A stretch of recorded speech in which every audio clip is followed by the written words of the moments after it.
Punjabi radio USA ਸੁਣ ਰਹੇ ਸਾਰੇ ਹੀ ਮਾਣਯੋਗ ਅਤੇ ਸਤਿਕਾਰ ਸਰੋਤਿਆਂ ਨੂੰ ਪਿਆਰ ਸਤਿਕਾਰ ਸੈਨਿਕ ਕੀ ਜਹੀ ਸਤਿ ਸ੍ਰੀ ਅਕਾਲ। ਸਭ ਨੂੰ ਜੀਵਨ ਆਖਦੇ ਹਾਂ। ਸੋ ਪ੍ਰੋਗਰਾਮ ਦੇ ਵਿੱਚ ਆਪ ਸਭ ਦਾ ਨਿੱਘਾ ਸਵਾਗਤ ਹੈ। ਪ੍ਰੋਗਰਾਮ ਲੈ ਕੇ ਹਾਜ਼ਰ ਹੋ ਚੁੱਕੇ ਹਾਂ ਜੀ ਆਪਾਂ ਇਸ ਮੌਕੇ ਅਪਡੇਟ ਅਮਰੀਕਾ। ਮੈਂ ਰਾਜਕਰਮਜੀਤ ਸਿੰਘ, ਮੇਰੇ ਨਾਲ ਜੁੜ ਚੁੱਕੇ ਨੇ ਹਰਜੋਤ ਸਿੰਘ ਖਾਲਸਾ ਜੀ। ਸਵਾਗਤ ਹੈ, ਸਤਿ ਸ੍ਰੀ ਅਕਾਲ। ਸਤਿ ਸ਼੍ਰੀ ਅਕਾਲ, ਧੰਨਵਾਦ ਜੀ ਆਇਆਂ ਨੂੰ। ਪੰਜਾਬੀ ਰੇਡੀਓ USA ਦੇ ਜਿੰਨੇ ਵੀ ਸਰੋਤੇ ਸਾਡੇ ਸਾਰੇ ਹੀ AM ਸਟੇਸ਼ਨ FM ਸਟੇਸ਼ਨ ਘਰਾਂ ਦੇ ਵਿੱਚ ਰੇਡੀਓ ਸੈਟਸ ਦੇ ਰਾਹੀਂ, ਟੈਲੀਫੋਨ ਦੇ ਰਾਹੀਂ, ਫੇਸਬੁੱਕ YouTube ਤੇ ਲਾਈਵ ਦੇਖ ਰਹੇ ਹੋ, ਸੁਣ ਰਹੇ ਹੋ, ਸਾਰਿਆਂ ਨੂੰ ਜੀ ਆਇਆਂ ਨੂੰ ਤੇ ਬਹੁਤ ਹੀ ਪਿਆਰ ਤੇ ਸਤਿਕਾਰ ਭਰੀ ਸਤਿ ਸ਼੍ਰੀ ਅਕਾਲ। ਸਰੋਤਿਓ, ਅੱਜ ਮਈ ਦੀ 17 ਤਰੀਕ ਆ ਤੇ ਦਿਨ ਮੰਗਲਵਾਰ ਆ। ਤੁਹਾਡੇ ਲਈ ਅਪਡੇਟ ਅਮਰੀਕਾ ਪ੍ਰੋਗਰਾਮ ਲੈ ਕੇ ਹਾਜ਼ਰ ਹੋਏ ਆ। ਇੱਕ ਵਾਰੀ ਫੇਰ ਸਰੋਤਿਆਂ ਨੂੰ ਦੱਸਦੀ ਜਾਈਏ, ਜਿਹੜੇ ਕਾਰਾਂ ਦੇ ਵਿੱਚ ਜਾਂ ਘਰਾਂ 'ਚ ਰੇਡੀਓ ਸੈਟਸ ਸੁਣਦੇ ਹੈਗੇ ਆ, ਉਹਨਾਂ ਦੇ ਰਾਹੀਂ ਕਿਹੜੇ ਕਿਹੜੇ ਸਟੇਸ਼ਨ ਸਾਡੇ ਹੈਗੇ ਆ। ਸੈਨੋਜ਼ੇ ਦੇ ਵਿੱਚ ਤੁਸੀਂ HD 98.5 HD3 ਤੇ ਸੁਣ ਸਕਦੇ ਹੋ, ਜਾਂ ਰੈਗੂਲਰਲੀ ਤੁਸੀਂ ਫਰੀਮਾਉਂਟ, ਮਿਲਪੀਟਰਸ, ਹੇਵਰਡ ਏਰੀਆ 'ਚ ਰਹਿੰਦੇ ਆ 99.3 ਆਲਰੇਡੀ ਸ਼ੁਰੂ ਹੋ ਚੁੱਕਾ 99.3 ਕਿਸੇ ਵੀ ਕਾਰ ਦੇ ਵਿੱਚ ਤੁਸੀਂ ਸੁਣ ਸਕਦੇ ਹੋ। ਇਸੇ ਤਰ੍ਹਾਂ ਫ੍ਰਿਜ਼ਨੋ 'ਚ 1300 AM ਜਾਂ 104.5 FM, ਬੇਕਰਸਫੀਲਡ 1350 AM ਤੇ 105.7 FM, ਯੂਬਾ ਸਿਟੀ 'ਚ 1450 AM 96.5 FM, ਸੈਕਰਾਮੈਂਟੋ 'ਚ 1470 AM 105.9 FM ਤੇ ਸਟਾਕਟਨ, ਲੋਡ ਆਈ, ਮੰਟੀਕਾ ਏਰੀਆ ਦੇ ਵਿੱਚ 1570 AM। ਸੋ ਇੱਕ ਵਾਰੀ ਫੇਰ ਜਿੰਨੇ ਵੀ ਬੇ ਏਰੀਏ ਦੇ ਵਿੱਚ ਰਹਿੰਦੇ ਹੈਗੇ ਆ, ਖਾਸ ਕਰਕੇ ਸਨੀਵੇਲ, ਸੈਂਟਾ ਕਲਾਰਾ, ਸੈਨੋਜ਼ੇ, ਮਿਲਪੀਟਰਸ, ਫਰੀਮਾਉਂਟ, ਹੇਵਰਡ, ਤੁਸੀਂ ਜਾਂ ਤਾਂ 98.5 HD3 ਤੇ ਸੁਣ ਸਕਦੇ ਹੋ, ਜਿਨ੍ਹਾਂ ਦੀ ਕਾਰਾਂ ਦੇ ਵਿੱਚ HD ਚੈਨਲ ਹੈਗੇ ਆ ਯੂਜ਼ਲੀ 2015 ਤੋਂ ਲੈ ਕੇ ਨਵੀਆਂ ਕਾਰਾਂ, ਤੇ ਜਾਂ ਜਿਹੜੀ ਵੀ ਤੁਹਾਡੀ ਕੋਈ ਰੈਗੂਲਰ ਕਾਰ ਆ ਉਹਦੇ ਵਿੱਚ 99.3 99.3 FM ਤੇ ਸੁਣ ਸਕਦੇ ਹੋ ਜੀ। ਬਿਲਕੁਲ। ਸਾਡੇ ਅੱਜ ਦੇ ਪ੍ਰੋਗਰਾਮ ਦੇ ਸਪਾਂਸਰ ਨੇ ਖਾਲਸਾ ਇੰਸ਼ੋਰੈਂਸ ਏਜੰਸੀ, ਜਿਨ੍ਹਾਂ ਦੇ ਕੋਲੋਂ ਤੁਸੀਂ ਹਰ ਇੱਕ ਤਰੀਕੇ ਦੀ ਇੰਸ਼ੋਰੈਂਸ ਕਰਵਾ ਸਕਦੇ ਹੋ। ਇੰਸ਼ੋਰੈਂਸ ਬਾਰੇ ਪਤਾ ਕਰਨ ਲਈ call 408 272 2500 4082722500। Terkiana immigration law firm immigration ਦਾ ਹੋਵੇ ਕਿਸੇ ਵੀ ਤਰੀਕੇ ਦਾ ਕੰਮ, call attorney J Terkiana 415 909 0503 4159090503। Manjit Singh, Narinder Kaur Kalar, Avtar Singh Manjal Clovis, Amarjit Singh Stockton, Chhattar Singh Sangha Clovis, Satnam Singh, Amarjit Singh Dasan, Sunny Purewal, Yuba City, Paramjit Singh Deol Fresno, Lakhvir Singh Samra Texas, Kamaljit Singh Makhan Daulatpuria Stockton, Onkar Singh ਫਰੈਜ਼ਨੋ, major Singh Sidhu, Vinder Dhaliwal, Hardial Singh, Inderjit Kaur Dhaliwal Bakersfield, Jassi Gill, Raminder Basra, Talwinder Gill Bakersfield, Harjit Singh Lathrop, Karnail Singh Randhawa Sacramento, Antelope truck stop Burns Wyoming, Zander group, ਜਿੱਥੋਂ ਤੁਸੀਂ ਹੋਮ ਲੋਨਸ, ਘਰ ਖਰੀਦਣ ਅਤੇ ਘਰ ਵੇਚਣ ਦੀਆਂ ਸਾਰੀਆਂ ਸਰਵਿਸਿਜ਼ ਦੇ ਨਾਲ ਹੋਮ ਲੋਨਸ ਦਾ ਕੰਮ ਕਰਵਾ ਸਕਦੇ ਹੋ। ਕਾਲ ਮੋਹਨ ਸਿੰਘ ਚੀਮਾ 8559052575 855 905 2575। ਇਹਨਾਂ ਸਾਰਿਆਂ ਦਾ ਧੰਨਵਾਦ। ਜੇਕਰ ਤੁਸੀਂ ਜਾਂ ਕੋਈ ਹੋਰ ਕਾਰੋਬਾਰ ਇਸ ਪ੍ਰੋਗਰਾਮ ਨੂੰ ਸਪਾਂਸਰ ਕਰਨਾ ਚਾਹੁੰਦੇ ਹੋ, ਸੰਪਰਕ ਕਰ ਸਕਦੇ ਹੋ ਨੰਬਰ 408 722 7698 ਦੇ ਉੱਤੇ।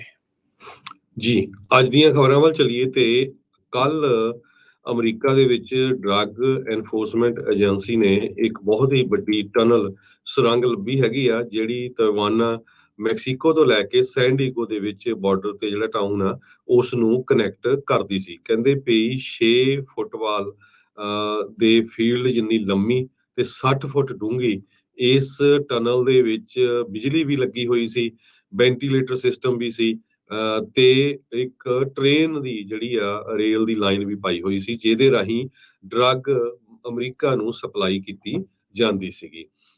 ਸੀਕ੍ਰੇਟ ਪੈਸੇਜ ਇਹ ਸੀਗਾ ਇੱਕ ਤਰ੍ਹਾਂ ਨਾਲ ਟਿਵਾਨਾ ਤੋਂ ਲੈ ਕੇ ਸੈਂਡੀਗੋ ਨੂੰ, ਸੈਂਡੀਗੋਜ਼ ਓਟੇ ਮਿਸਾ ਬਾਰਡਰ ਕ੍ਰੋਸਿੰਗ ਹੈਗਾ ਉੱਥੇ। ਸੋ ਇਹਦੇ ਨਾਲ ਨਾਲ US ਦੀਆਂ ਅਥਾਰਟੀਜ਼ ਨੇ ਡਰੱਗਸ ਵੀ ਫੜੀ ਹੈਗੀ ਆ, ਜਿਹੜੀ ਕਿ 1762 ਪਾਉਂਡ ਆ, 799 ਕਿਲੋਗ੍ਰਾਮ ਕੋਕੇਨ, 165 ਪਾਉਂਡ ਜਾਂ 75 ਕਿਲੋਗ੍ਰਾਮ ਮੈਥ, 3.5 ਪਾਉਂਡ ਜਾਂ 1.5 ਕਿਲੋਗ੍ਰਾਮ ਹੈਰੋਇਨ ਫੜੀ ਆ। 6 ਲੋਕਾਂ ਨੂੰ ਵੀ ਫੜਿਆ ਗਿਆ ਜੋ 31 ਸਾਲ ਤੋਂ ਲੈ ਕੇ 55 ਸਾਲ ਦੇ ਆ। ਉਹਨਾਂ ਨੂੰ ਡਿਸਟ੍ਰੀਬਿਊਟ ਕੋਕੇਨ ਕਰਨ ਦੇ ਸੰਬੰਧ ਦੇ ਵਿੱਚ ਅਰੈਸਟ ਕੀਤਾ ਗਿਆ। ਸਾਰੇ ਹੀ US ਸਿਟੀਜ਼ਨ, ਸਦਰਨ ਕੈਲੀਫੋਰਨੀਆ ਦੇ ਰੈਜ਼ੀਡੈਂਟਸ ਹੈਗੇ ਆ। ਜੀ ਬਿਲਕੁਲ। ਪਿਛਲੇ 2 ਦਹਾਕਿਆਂ ਦੇ ਵਿੱਚ ਦਰਜਨ ਤੋਂ ਵੱਧ ਅਜਿਹੀਆਂ ਜਿਹੜੀਆਂ ਟਨਲਸ ਆ ਹਰਜੋਤ ਸਿੰਘ ਜੀ, ਅਮਰੀਕਾ ਨੇ ਆਪਣੇ ਸਦਰਨ ਬਾਰਡਰ ਵਾਲੇ ਜਿਹੜੇ ਮੁਲਕ ਤੋਂ ਆਉਂਦੇ ਗੈਰ ਕਾਨੂੰਨੀ ਢੰਗ ਦੇ ਨਾਲ ਇਲੀਗਲ ਜਿਹੜੀ ਡਰੱਗ ਸਮਗਲਿੰਗ ਦੇ ਲਈ ਵਰਤੀਆਂ ਜਾਂਦੀਆਂ ਆ, ਤੇ ਹੋ ਸਕਦਾ ਵੀ ਹਿਊਮਨ ਸਮਗਲਿੰਗ ਵੀ ਜਿਹੜੀ ਇਸ ਦੇ ਵਿੱਚ ਨਾਲ ਹੁੰਦੀ ਹੋਵੇ, ਉਸ ਦੇ ਲਈ ਜਿਹੜੀ ਉਹ ਫੜੀਆਂ ਆ ਹੁਣ ਤੱਕ। ਸੋ ਜਿੱਦਾਂ ਤੁਸੀਂ ਦੱਸਿਆ ਵੀ 6 ਲੋਕਾਂ ਨੂੰ ਜਿਹੜੇ ਸਦਰਨ ਕੈਲੀਫੋਰਨੀਆ ਦੇ ਰਹਿਣ ਵਾਲੇ ਸੀ, ਉਹਨਾਂ ਨੂੰ ਫੜਿਆ ਗਿਆ ਆ। ਬਾਰਡਰਸ ਦੇ ਉੱਤੇ ਸਖਤੀ ਲਗਾਤਾਰ ਵੱਧਦੀ ਜਾ ਰਹੀ ਆ। ਸੋ ਇਹ ਜਿਹੜੀ ਹਰਜੋਤ ਸਿੰਘ ਜੀ, ਇਸ ਹਿਸਾਬ ਦੇ ਨਾਲ ਇਹਨਾਂ ਨੂੰ ਥੋੜਾ ਸੌਖਾ ਲੱਗਦਾ ਆ ਵੀ ਟਨਲ ਬਣਾ ਕੇ ਜਿਹੜਾ ਉਹ ਲੈ ਜਾਵੇ। 4 ਫੁੱਟ ਡਾਇਆਮੀਟਰ ਦੇ ਨਾਲ ਜਿਹੜੀ ਇਹ ਚੌੜੀ ਸੀਗੀ, 1/3 ਆਫ ਏ ਮੀਲ ਜਿਹੜੀ ਇਹ ਲੰਬੀ ਟਨਲ ਬਣਾਈ ਗਈ ਸੀਗੀ, ਤੇ 6 ਸਟੋਰੀ ਡੀਪ, ਤਕਰੀਬਨ 60 ਫੁੱਟ ਜ਼ਮੀਨ ਦੇ ਹੇਠਾਂ ਇਹਨਾਂ ਨੇ ਇੰਨੀ ਨੀਵੀਂ ਟਨਲ ਜਿਹੜੀ ਉਹ ਬਣਾਈ ਸੀ। ਸੋ ਇਹਨਾਂ ਦਾ ਮਕਸਦ ਸੀਗਾ ਵੀ ਜਿਹੜੇ ਹੋਰ ਉਪਕਰਨ ਜਾਂ ਟੈਕਨੋਲੋਜੀ ਵਰਤੀ ਜਾਂਦੀ ਆ, ਅੰਡਰਗਰਾਊਂਡ ਰਡਾਰ ਸਿਸਟਮ ਜਿਹੜਾ ਵਰਤਿਆ ਜਾਂਦਾ ਆ, ਉਹਦੀ ਪਹੁੰਚ ਵਿੱਚ ਵੀ ਇਹ ਨਾ ਆਵੇ।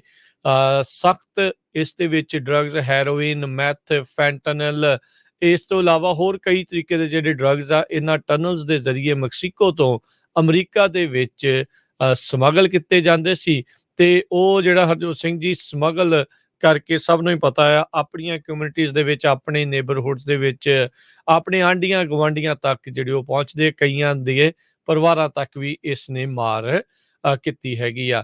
ਐਮੀਸਟੈਡ ਪਾਰਕ ਜਿਹੜਾ ਆ, ਕਹਿੰਦੇ ਵੀ ਇੱਕ ਐਸੀ ਥਾਂ ਦੇ ਉੱਤੇ ਇਹ ਟਨਲ ਐਗਜ਼ਿਟ ਜਿਹੜੀ ਉਹ ਕਰਦੀ ਸੀ, ਤੇ ਐਗਜ਼ਿਟ ਕਰਕੇ ਹਰਜੋਤ ਸਿੰਘ ਜੀ, ਸਭ ਤੋਂ ਵੱਡੀ ਗੱਲ ਆ ਵੀ ਉਹ ਕਹਿੰਦੇ ਵੀ ਉੱਥੇ ਲਾਰਜ ਸੈਮੀ ਟ੍ਰੇਲਰਸ ਕਾਫੀ ਹੁੰਦੇ ਸੀਗੇ, ਤੇ ਜਿਹੜੀ ਸਟਰੀਟ ਸੀਗੀ ਕਾਫੀ ਜ਼ਿਆਦਾ ਬਿਜ਼ੀ ਰਹਿੰਦੀ ਸੀ ਓਵਰਆਲ ਦਿਨ ਦੇ ਟਾਈਮ, ਤੇ ਰਾਤ ਨੂੰ ਜਿਹੜਾ ਇੱਥੇ ਕਾਫੀ ਸ਼ਾਂਤ ਸੀਗਾ।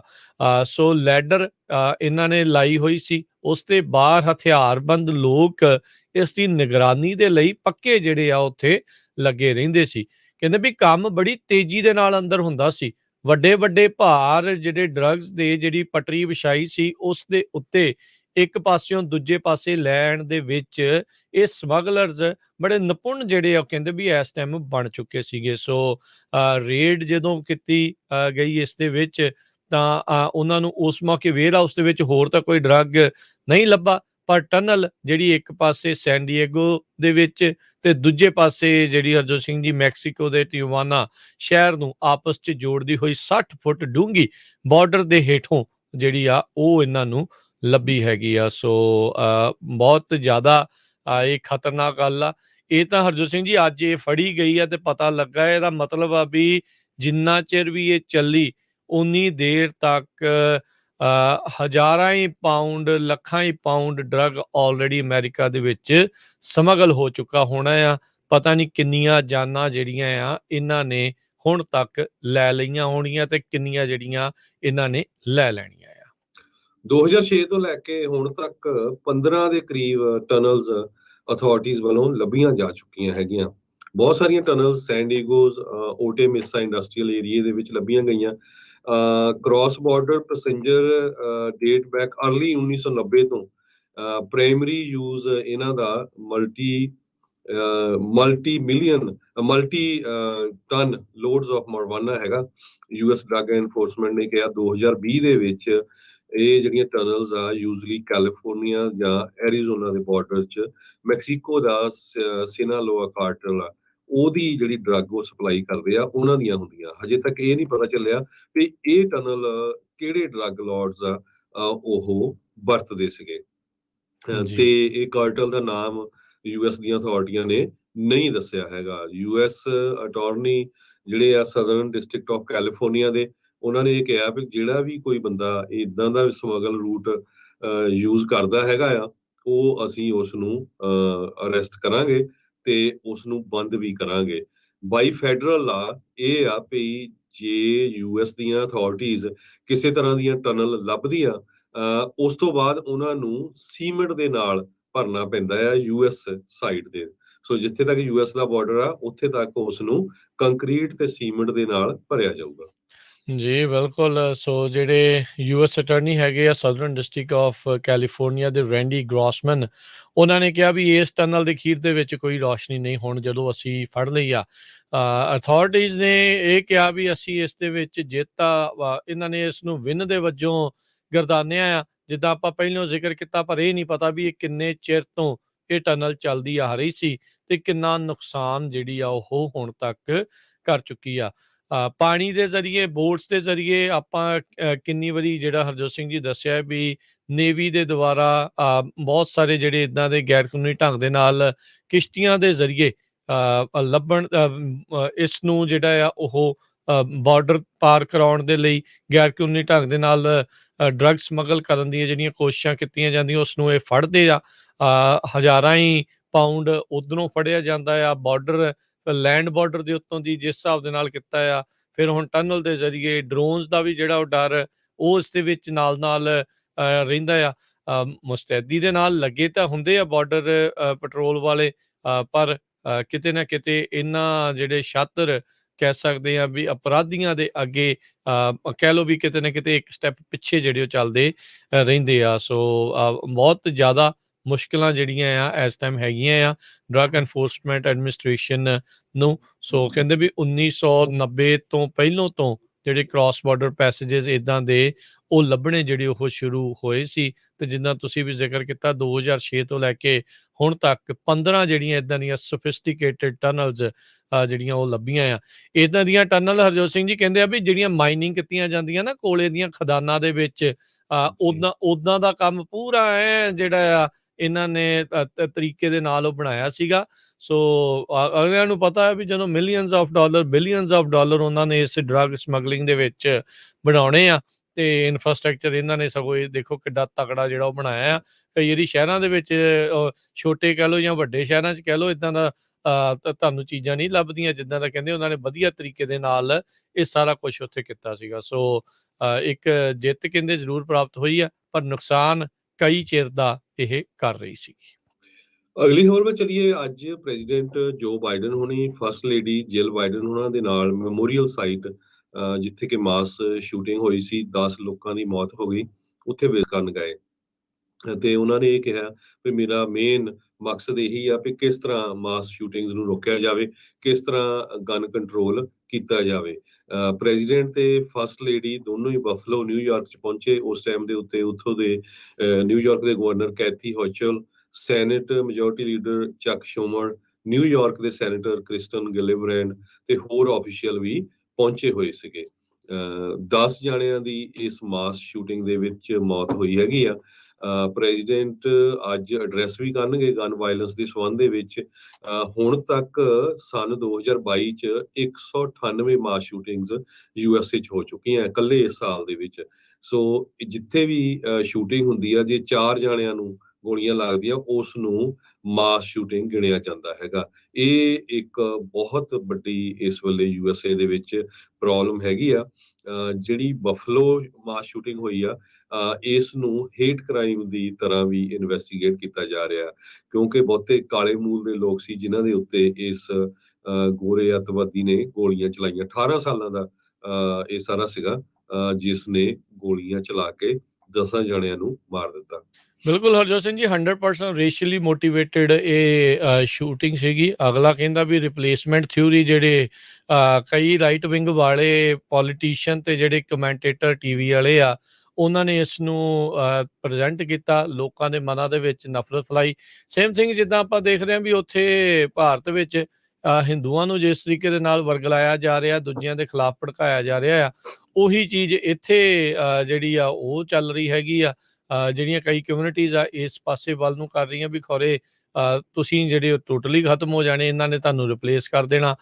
ਸੋ ਇਹ ਰਿਪਲੇਸਮੈਂਟ ਥਿਊਰੀ ਦਾ ਵੀ ਦੇਖੋ ਫੰਡਾ ਕਿਸ ਹਿਸਾਬ ਦੇ ਨਾਲ ਇਹਨਾਂ ਨੇ ਚਲਾਇਆ ਆ। ਉੱਦਾਂ ਕਹਿੰਦੇ ਜੀ ਇੱਥੇ ਬਰਾਬਰਤਾ ਹੈ, ਤੇ ਫਿਰ ਜੇ ਮਾਈਨੋਰਿਟੀ ਦੇ ਵਿੱਚ ਆ ਵੀ ਜਾਂਦੇ ਆ ਤੁਸੀਂ ਕੁਛ ਸਾਲਾਂ ਨੂੰ, ਫਿਰ ਡਰਦੇ ਕਿਉਂ ਆ? ਫਿਰ ਇਹ ਡਰ ਨਹੀਂ ਨਾ ਹੋਣਾ ਚਾਹੀਦਾ। ਜਾਂ ਤਾਂ ਫਿਰ ਤੁਸੀਂ ਇਹ ਮੰਨੋ ਵੀ ਤੁਸੀਂ ਮਾਈਨੋਰਿਟੀ ਦੇ ਨੂੰ ਬਰਾਬਰ ਦਾ ਜਿਹੜਾ ਉਹ ਨਹੀਂ ਮਾਨਤਾ ਦਿੰਦੇ, ਨਹੀਂ ਉਸ ਹਿਸਾਬ ਦੇ ਨਾਲ ਕਰਦੇ, ਫਿਰ ਨਾ ਡਰੋ। ਜੇ ਬਰਾਬਰ ਆ ਤੇ ਫਿਰ ਤੁਹਾਨੂੰ ਇਸ ਚੀਜ਼ ਦਾ ਜਿਹੜਾ ਫਿਕਰ ਨਹੀਂ ਕਰਨਾ ਚਾਹੀਦਾ ਵੀ ਸਾਰਾ ਕੁਝ ਆਲਰੇਡੀ ਜਿਹੜਾ ਉਹ ਬਰਾਬਰ ਆ। ਸੋ ਇਸ ਤਰੀਕੇ ਦੇ ਨਾਲ ਨਿਆਣਿਆਂ ਦੇ ਮਨਾਂ ਦੇ ਵਿੱਚ ਨਫ਼ਰਤ ਭਰੀ ਜਾ ਰਹੀ ਹੈ, ਤੇ ਨਫ਼ਰਤ ਦੇਖੋ ਸ਼ੂਟਿੰਗਸ ਦੇ ਵਿੱਚ ਜ਼ਰੂਰੀ ਨਹੀਂ ਹੈ ਵੀ ਇਕੱਲੀ ਵੀ ਗਨ ਦੇ ਨਾਲ ਹੀ ਆ। ਹੋ ਸਕਦਾ ਵੀ ਇਹ ਗੱਡੀ ਵੀ ਚਾੜ ਦਿੰਦਾ, ਹੋ ਸਕਦਾ ਵੀ ਇਹ ਚਾਕੂ ਦੇ ਨਾਲ ਹਮਲਾ ਜਿਹੜਾ ਉਹ ਕਰ ਦਿੰਦਾ। ਸੋ ਇਹ ਚੀਜ਼ਾਂ ਜਿਹੜੀਆਂ ਇਸ ਟਾਈਮ ਵੱਧ ਰਹੀਆਂ ਆ, ਇਹ ਕੰਮ ਖਰਾਬ ਆ, ਇਹ ਚੰਗੀ ਚੀਜ਼ ਨਹੀਂ ਹੈਗੀ। ਲੋਕਾਂ ਨੂੰ ਇਸ ਚੀਜ਼ ਦੇ ਪ੍ਰਤੀ ਨਫ਼ਰਤ ਨੂੰ ਘਟਾ ਕੇ ਆਪਸੀ ਇਤਫਾਕ ਨੂੰ ਵਧਾਉਣ ਵੱਲ ਦੀਆਂ ਜਿਹੜੀਆਂ ਗੱਲਾਂ ਆ ਉਹ ਹੋਣੀਆਂ ਚਾਹੀਦੀਆਂ। ਪਰ ਹਾਲ ਦੀ ਘੜੀ ਅਫਸੋਸ ਨਾਲ ਆਪਾਂ ਨੂੰ ਇਹ ਕਹਿਣਾ ਪੈਂਦਾ ਵੀ ਅਜੇ ਥੋੜ੍ਹਾ ਜਿਹਾ ਆਪਾਂ ਇਸ ਤੋਂ ਦੂਰ ਹੀ ਜਿਹੜੇ ਆ ਉਹ ਚੱਲ ਰਹੇ ਆ। ਜੀ। ਅਗਲੀ ਖਬਰ ਸਾਰਿਆਂ ਨੂੰ ਪਤਾ ਵੀ ਕੈਲੀਫੋਰਨੀਆ ਦੇ ਵਿੱਚ ਵੀ ਸ਼ੂਟਿੰਗ ਹੋਈ ਸੀ ਇੱਕ ਚਰਚ ਦੇ ਵਿੱਚ, ਜਿੱਥੇ ਚਾਈਨੀਜ਼ ਮੂਲ ਦਾ ਬੰਦਾ ਉਸਨੇ ਤਾਈਵਾਨ ਮੂਲ ਦੇ ਲੋਕ ਬਹੁਤ ਵੱਡੀ ਗਿਣਤੀ 'ਚ ਇਸ ਚਰਚ ਸੀ, ਉਹਨਾਂ ਦੇ ਉੱਤੇ ਗੋਲੀਆਂ ਚਲਾ ਦਿੱਤੀਆਂ। ਇਹ ਚਾਈਨੀਜ਼ ਮੂਲ ਦਾ ਬੰਦਾ US ਦਾ ਸਿਟੀਜ਼ਨ ਹੈ, ਕੁਝ ਸਾਲ ਪਹਿਲਾਂ USA ਨੂੰ ਮੂਵ ਹੋਇਆ ਸੀ, ਪਰ ਚਾਈਨਾ ਤੇ ਤਾਈਵਾਨ ਦੇ ਰਿਲੇਸ਼ਨ ਨੂੰ ਲੈ ਕੇ ਖੁਸ਼ ਨਹੀਂ ਸੀ, ਪ੍ਰੋ ਚਾਈਨਾ ਪੱਖੀ ਸੀ। ਸੋ ਉਹ ਚਾਹੁੰਦਾ ਨਹੀਂ ਵੀ ਜਿਹੜਾ ਤਾਈਵਾਨ ਆ ਇੰਡੀਪੈਂਡੈਂਟ ਰਹੇ, ਉਸਨੂੰ ਇਹ ਸੀ ਵੀ ਤਾਈਵਾਨ ਨੂੰ ਚਾਈਨਾ ਵਾਲੇ ਆਪਣੇ ਕਬਜ਼ੇ ਦੇ ਵਿੱਚ ਲੈ ਲੈਣ। ਅੱਜ ਤਾਈਵਾਨ ਦੇ ਪ੍ਰੈਜ਼ੀਡੈਂਟ ਨੇ ਇਸ ਸ਼ੂਟਿੰਗ ਦੀ ਨਿੰਦਿਆ ਕੀਤੀ ਹੈਗੀ, ਜੋ ਕਿ ਕੈਲੀਫੋਰਨੀਆ ਦੇ ਵਿੱਚ ਹੋਈ ਆ। ਉਹਨਾਂ ਨੇ ਇਹ ਕਿਹਾ ਵੀ ਬਹੁਤ ਮਾੜੀ ਗੱਲ ਆ, ਜਿੱਥੇ ਸਾਡੇ ਸਿਟੀਜ਼ਨ ਆ ਜਿਹੜੇ ਤਾਈਵਾਨ ਦੇ ਸੀ, ਉਹਨਾਂ ਦੇ ਉੱਤੇ ਗੋਲੀਆਂ ਚਲਾਈਆਂ ਗਈਆਂ। ਇੱਕ ਡਾਕਟਰ ਸੀ ਜਿਸ ਨੇ ਕੋਸ਼ਿਸ਼ ਕੀਤੀ ਇਸ ਬੰਦੇ ਨੂੰ ਫੜਨ ਦੀ, ਗੋਲੀਆਂ ਨਾ ਲੱਗਣ, ਉਸ ਦੀ ਮੌਤ ਹੋਈ ਹੈਗੀ ਆ। ਬਹੁਤ ਉਸ ਦੀ ਸਿਫਤ ਕੀਤੀ ਜਾ ਰਹੀ ਆ ਵੀ ਇਹ ਡਾਕਟਰ ਨੇ ਹੋਰਨਾਂ ਲੋਕਾਂ ਨੂੰ ਬਚਾਉਣ ਲਈ ਆਪ ਉਸ ਦੇ ਉੱਤੇ ਜਿਹੜਾ ਧਾਵਾ ਬੋਲ ਦਿੱਤਾ, ਜਿਹਦੇ ਨਾਲ ਨਹੀਂ ਤਾਂ ਹੋਰ ਬਹੁਤ ਸਾਰੇ ਲੋਕਾਂ ਦੀ ਮੌਤ ਹੋ ਸਕਦੀ ਸੀ। ਜੀ ਬਿਲਕੁਲ, ਇਸ ਟਾਈਮ ਉਸਨੂੰ ਹੀਰੋ ਦੇ ਵਜੋਂ ਜਿਹੜਾ ਉਹ ਦੇਖਿਆ ਜਾ ਰਿਹਾ। ਲੋਕਾਂ ਨੇ ਇਸ ਨੂੰ ਬਾਅਦ ਦੇ ਵਿੱਚ ਫੜ ਲਿਆ। ਇਹਦੇ ਕੋਲੋਂ 2 ਹਥਿਆਰ ਜਿਹੜੇ ਆ ਉਹ ਵੀ ਖੋਹ ਲਏ, ਜਿੰਨੀ ਦੇਰ ਤੱਕ ਪੁਲਿਸ ਜਿਹੜੀ ਉਹ ਨਹੀਂ ਆਈ। ਤੇ ਜੇ ਮੁਸ਼ਤੈਦੀ ਨਾ ਵਰਤਦੇ ਤਾਂ ਫਿਰ ਕਹਿੰਦੇ ਆ ਵੀ ਕੰਮ ਹੋਰ ਵੱਧ ਜਾਣਾ ਸੀ। ਇਸ ਨੂੰ ਹੌਗ ਟਾਈ ਜਿਹੜਾ ਉਹ ਕੀਤਾ ਗਿਆ, ਬਾਹਾਂ ਤੇ ਲੱਤਾਂ ਨੂੰ ਇਕੱਠਿਆਂ ਕਰਕੇ ਜਿਹੜਾ ਇਸ ਦਾ ਬੰਨ੍ਹ ਦਿੱਤਾ ਸੀ ਉੱਥੇ ਜਿਹੜੇ ਚਰਚ ਦੇ ਵਿੱਚ ਲੋਕ ਉਸ ਟਾਈਮ ਤੇ ਸੀਗੇ, ਤਾਂ ਜੋ ਇਹ ਕਿਸੇ ਹੋਰ ਦਾ ਨੁਕਸਾਨ ਜਿਹੜਾ ਆ ਉਹ ਨਾ ਕਰ ਸਕੇ। ਤੇ ਫਿਰ ਪੁਲਿਸ ਨੇ ਆ ਕੇ ਬਾਅਦ 'ਚ ਇਸ ਨੂੰ ਗ੍ਰਿਫਤਾਰ ਕਰ ਲਿਆ ਸੀਗਾ। ਤੇ ਹਰਜੋਤ ਸਿੰਘ ਜੀ, ਆਪਾਂ ਇੱਥੇ ਇੱਕ ਬ੍ਰੇਕ ਲੈਂਦੇ ਹਾਂ। ਬ੍ਰੇਕ ਤੋਂ ਬਾਅਦ ਸਰੋਤਿਓ ਅਸੀਂ ਮੁੜ ਕੇ ਫਿਰ ਵਾਪਸ ਹਾਜ਼ਰ ਹੋਵਾਂਗੇ। ਇੱਕ ਬ੍ਰੇਕ ਤੇ ਬ੍ਰੇਕ ਤੋਂ ਬਾਅਦ 'ਚ ਇੱਦਾਂ ਹੀ ਜੁੜੇ ਰਹੋ ਪੰਜਾਬੀ ਰੇਡੀਓ USA ਦੇ ਨਾਲ। ਪ੍ਰੋਗਰਾਮ ਅਪਡੇਟ ਅਮਰੀਕਾ ਇੱਦਾਂ ਹੀ ਚੱਲਦਾ ਰਹੇਗਾ ਜੀ।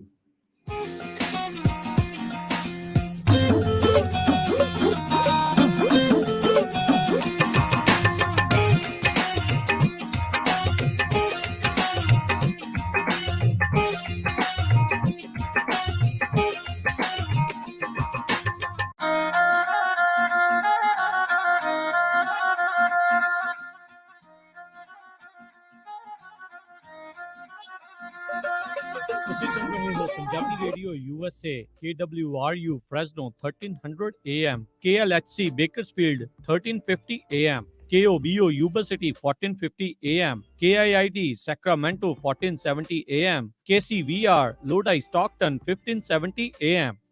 ਜੇਕਰ ਕਰਵਾਉਣਾ ਚਾਹੁੰਦੇ ਹੋ ਤੁਸੀਂ US ਇਮੀਗ੍ਰੇਸ਼ਨ ਦਾ ਕਿਸੇ ਵੀ ਤਰੀਕੇ ਦਾ ਕੰਮ, ਤਾਂ ਹਮੇਸ਼ਾ ਯਾਦ ਰੱਖੋ ਟੇਕੇਣਾ immigration law firm. Family petitions, asylum ਦੇ ਕੇਸਿਸ ਦੇ ਜਾਂ ਹੋਰ ਕਿਸੇ ਵੀ ਤਰੀਕੇ ਦੀ US ਇਮੀਗ੍ਰੇਸ਼ਨ ਦੇ ਕੰਮ ਦੇ ਲਈ ਕਾਲ ਕਰੋ ਅਟਾਰਨੀ ਜੇ ਟੇਕਿਆਣਾ 4159090503 4159090503। ਅਟਾਰਨੀ ਟੇਕਿਆਣਾ ਪੰਜਾਬੀ ਰੇਡੀਓ USA ਦੇ ਉੱਤੇ ਹਰ ਸ਼ਨੀਚਰਵਾਰ 9 ਤੋਂ 10:30 ਵਜੇ ਤੱਕ ਕੈਲੀਫੋਰਨੀਆ ਟਾਈਮ ਦੇ ਮੁਤਾਬਕ ਇਮੀਗ੍ਰੇਸ਼ਨ ਸ਼ੋਅ ਵੀ ਲੈ ਕੇ ਹਾਜ਼ਰ ਹੁੰਦੇ ਹਨ।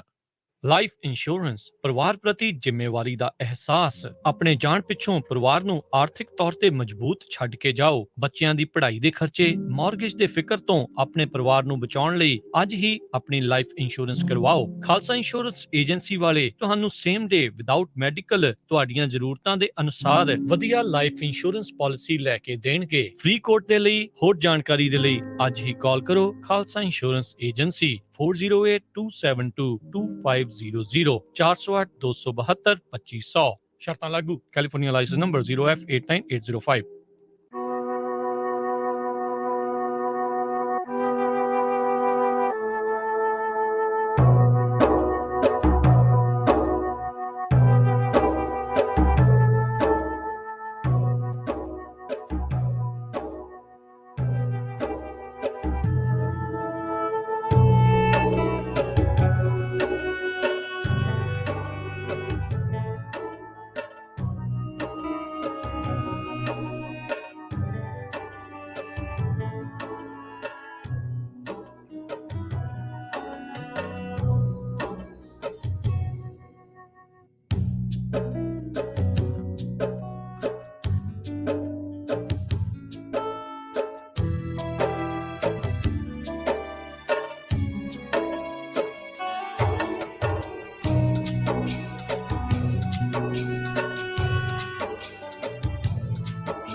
ਤੁਸੀਂ ਸੁਣ ਰਹੇ ਹੋ Punjabi radio USA KCVR 1570 AM Stockton Modesto KOBO Yuba City 1450 AM KIID Sacramento 1470 AM KWRU Fresno 1300 AM KLHC Bakersfield 1350 AM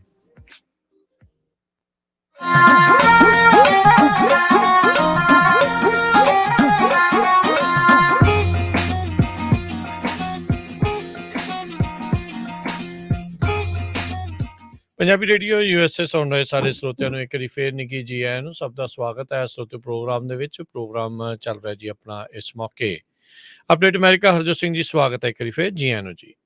ਸਤਿ ਸ਼੍ਰੀ ਅਕਾਲ, ਧੰਨਵਾਦ, ਜੀ ਆਇਆਂ ਨੂੰ। ਅਗਲੀ ਖਬਰ ਵੱਲ ਚੱਲੀਏ। ਕੈਨੇਡਾ, US ਤੇ ਮੈਕਸੀਕੋ ਦੇ ਵਿੱਚ ਆਹ 3 ਦਿਨ ਮਈ 17, 18 ਤੇ 19 ਬਹੁਤ ਵੱਡੀ ਇੰਸਪੈਕਸ਼ਨ ਚੱਲ ਰਹੀ ਆ ਬਿਗ ਰਿਗਸ ਦੀ ਤੇ ਬੱਸਸ ਦੀ।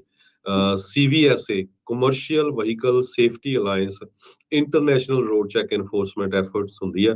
ਇਹ 3 ਦਿਨ ਚੱਲਣੀ ਆ, ਜਿਹਦੇ ਵਿੱਚ ਬਹੁਤ ਕੁਝ ਚੈੱਕ ਕੀਤਾ ਜਾਂਦਾ ਆ। ਸੋ ਜਿੰਨੇ ਵੀ ਟਰੱਕਰਸ ਹੈਗੇ ਆ ਸਾਰੇ ਧਿਆਨ ਰੱਖਣ ਕਿਹੜੀ ਚੀਜ਼ਾਂ ਉਹ ਚੈੱਕ ਕਰ ਸਕਦੇ ਆ। CVS ਰੋਡ ਚੈੱਕ ਲੈਵਲ 1 ਦੇ ਵਿੱਚ ਬ੍ਰੇਕਸ, ਕੋਪਲਿੰਗ ਡਿਵਾਈਸਸ, ਫਿਊਲ ਤੇ ਐਗਜ਼ੌਸਟ ਸਿਸਟਮ, ਫਰੇਮ, ਬੈਨ ਤੇ open top trailers, lighting, securement of cargo, steering, suspension, tyres, wheels, rims ਤੇ ਹਬਸ, ਇਹ ਸਾਰਾ ਕੁਝ ਚੈੱਕ ਕੀਤਾ ਜਾਂਦਾ ਆ।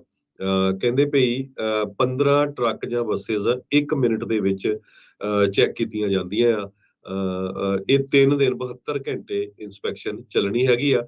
ਜਦੋਂ ਤੋਂ ਇਹ ਪ੍ਰੋਗਰਾਮ ਸ਼ੁਰੂ ਹੋਇਆ ਸਨ 1988 ਤੋਂ 1.4 ਮਿਲੀਅਨ ਜਾਣੀ ਕਿ 14 ਲੱਖ ਬਿਗ ਰਿਗਸ ਤੇ ਬੱਸਿਸ ਇਸ ਪ੍ਰੋਗਰਾਮ ਦੇ ਤਹਿਤ ਚੈੱਕ ਕੀਤੀਆਂ ਜਾ ਚੁੱਕੀਆਂ। ਜੀ, ਸੋ ਤਿੰਨੇ ਮੁਲਕ ਜਿੱਦਾਂ ਹਰਜੋਤ ਜੀ ਨੇ ਦੱਸਿਆ US ਦੇ ਨਾਲ ਕੈਨੇਡਾ ਤੇ ਮੈਕਸੀਕੋ ਦੇ ਵਿੱਚ ਮਿਲ ਕੇ ਉੱਥੋਂ ਦੀਆਂ ਜਿਹੜੀਆਂ ਲਾ ਐਨਫੋਰਸਮੈਂਟ ਏਜੰਸੀਜ਼ ਆ ਉਹ ਮਿਲ ਕੇ ਚੈਕਿੰਗ ਜਿਹੜੀਆਂ ਕੀਤੀਆਂ ਜਾਂਦੀਆਂ ਨੇ। ਸੋ ਇਹ 72 ਘੰਟਿਆਂ ਦੇ ਵਿੱਚ ਕਹਿੰਦੇ ਇਸ ਵਾਰ ਰੋਡ ਚੈੱਕ 2022 ਦਾ ਮੁੱਖ ਫੋਕਸ ਵੀਲ ਐਂਡਸ ਨੂੰ ਲੈ ਕੇ ਜਿਹੜਾ ਉਹ ਹੋਊਗਾ। ਸੋ ਜਿੰਨੇ ਵੀ ਡਰਾਈਵਰ ਚੱਲ ਰਹੇ ਨੇ ਰੋਡਸ ਦੇ ਉੱਤੇ ਭਾਈ ਇਹਨਾਂ ਚੀਜ਼ਾਂ ਦਾ ਵਿਸ਼ੇਸ਼ ਧਿਆਨ ਰੱਖਿਓ। ਜੇ ਕਿਤੇ ਮਾੜੇ ਮੋਟੇ 1-2 ਮਿੰਟ ਬਚਾਉਣ ਦੇ ਲਈ ਤੁਸੀਂ ਕਈ ਵਾਰੀ ਪ੍ਰੀ ਟ੍ਰਿਪ ਇੰਸਪੈਕਸ਼ਨ ਵਗੈਰਾ ਨੂੰ ਕਾਹਲੀ ਦੇ ਨਾਲ ਕਰ ਜਾਂਦੇ ਹੋ ਜਾਂ ਮਿਸ ਕਰ ਜਾਂਦੇ ਹੋ, ਇਸ ਵਾਰ ਨਾ ਕਰਿਓ। ਸੋ ਕਹਿੰਦੇ ਵੀ ਲੈਵਲ 1 ਦੀਆਂ 4 ਆਊਟਕਮ ਹੋ ਸਕਦੇ ਆ। ਇੱਕ ਤਾਂ ਸਭ ਤੋਂ ਵਧੀਆ ਹੱਲ ਹੀ ਹੋਊਗਾ ਵੀ ਵਹੀਕਲ ਪਾਸ ਹੋ ਜਾਂਦਾ, ਕੋਈ ਵਾਇਲੇਸ਼ਨ ਨਹੀਂ।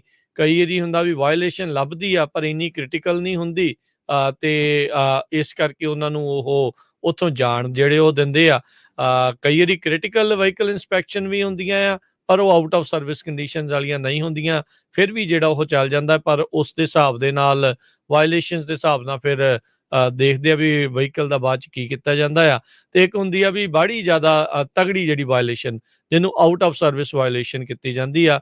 ਜਿਸ ਦੇ ਜੇ ਤੁਹਾਡੀ ਆਊਟ ਆਫ ਸਰਵਿਸ ਵਾਇਲੇਸ਼ਨ ਆ ਜਾਂਦੀ ਆ ਤੁਹਾਨੂੰ ਉਹਨਾਂ ਨੇ ਟਰੱਕ 'ਚੋਂ ਲਾ ਕੇ ਤੁਹਾਨੂੰ ਤੇ ਤੁਹਾਡੇ ਟਰੱਕ ਨੂੰ ਜਿਹੜਾ ਸਾਈਡ ਤੇ ਖਿਲਾਰ ਲੈਣਾ ਆ। ਫਿਰ ਕੋਈ ਹੋਰ ਆਊਗਾ ਉਸ ਟਰੱਕ ਨੂੰ ਠੀਕ ਕਰੂਗਾ ਤੇ ਫਿਰ ਜਿਹੜਾ ਆ ਉਸ ਨੂੰ ਚਲਾ ਕੇ ਉੱਥੋਂ ਕੱਢਿਆ ਜਿਹੜਾ ਉਹ ਜਾ ਸਕਦਾ ਆ।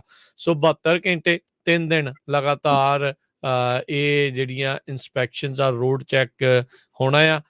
ਅਮਰੀਕਾ ਦੇ ਸਾਰੇ ਹੀ ਜਿਹੜੀਆਂ ਸਟੇਟਸ ਆ ਉਸ ਦੇ ਵਿੱਚ ਨਾਲ ਦੇ ਨਾਲ ਕੈਨੇਡਾ ਤੇ ਮੈਕਸੀਕੋ ਦੇ ਵਿੱਚ ਵੀ। ਸੋ ਇਹਦਾ ਮਤਲਬ ਇਹ ਨਹੀਂ ਵੀ ਜੇ ਇਸ ਵਾਰ ਉਹਨਾਂ ਨੇ ਵੀਲ ਐਂਡ ਦੇ ਉੱਤੇ ਜ਼ਿਆਦਾ ਫੋਕਸ ਕਰਨਾ ਆ ਤਾਂ ਬਾਕੀ ਜਿਹੜੀਆਂ ਵਾਇਲੇਸ਼ਨਸ ਦਾ ਉਹ ਧਿਆਨ ਨਹੀਂ ਦੇਣਗੇ। ਉਹਨਾਂ ਨੇ ਉਹ ਵੀ ਜਿਹੜੀਆਂ ਵਾਇਲੇਸ਼ਨਸ ਦੇ ਉੱਤੇ ਜਿਹੜਾ ਉਹ ਧਿਆਨ ਦਊਗਾ।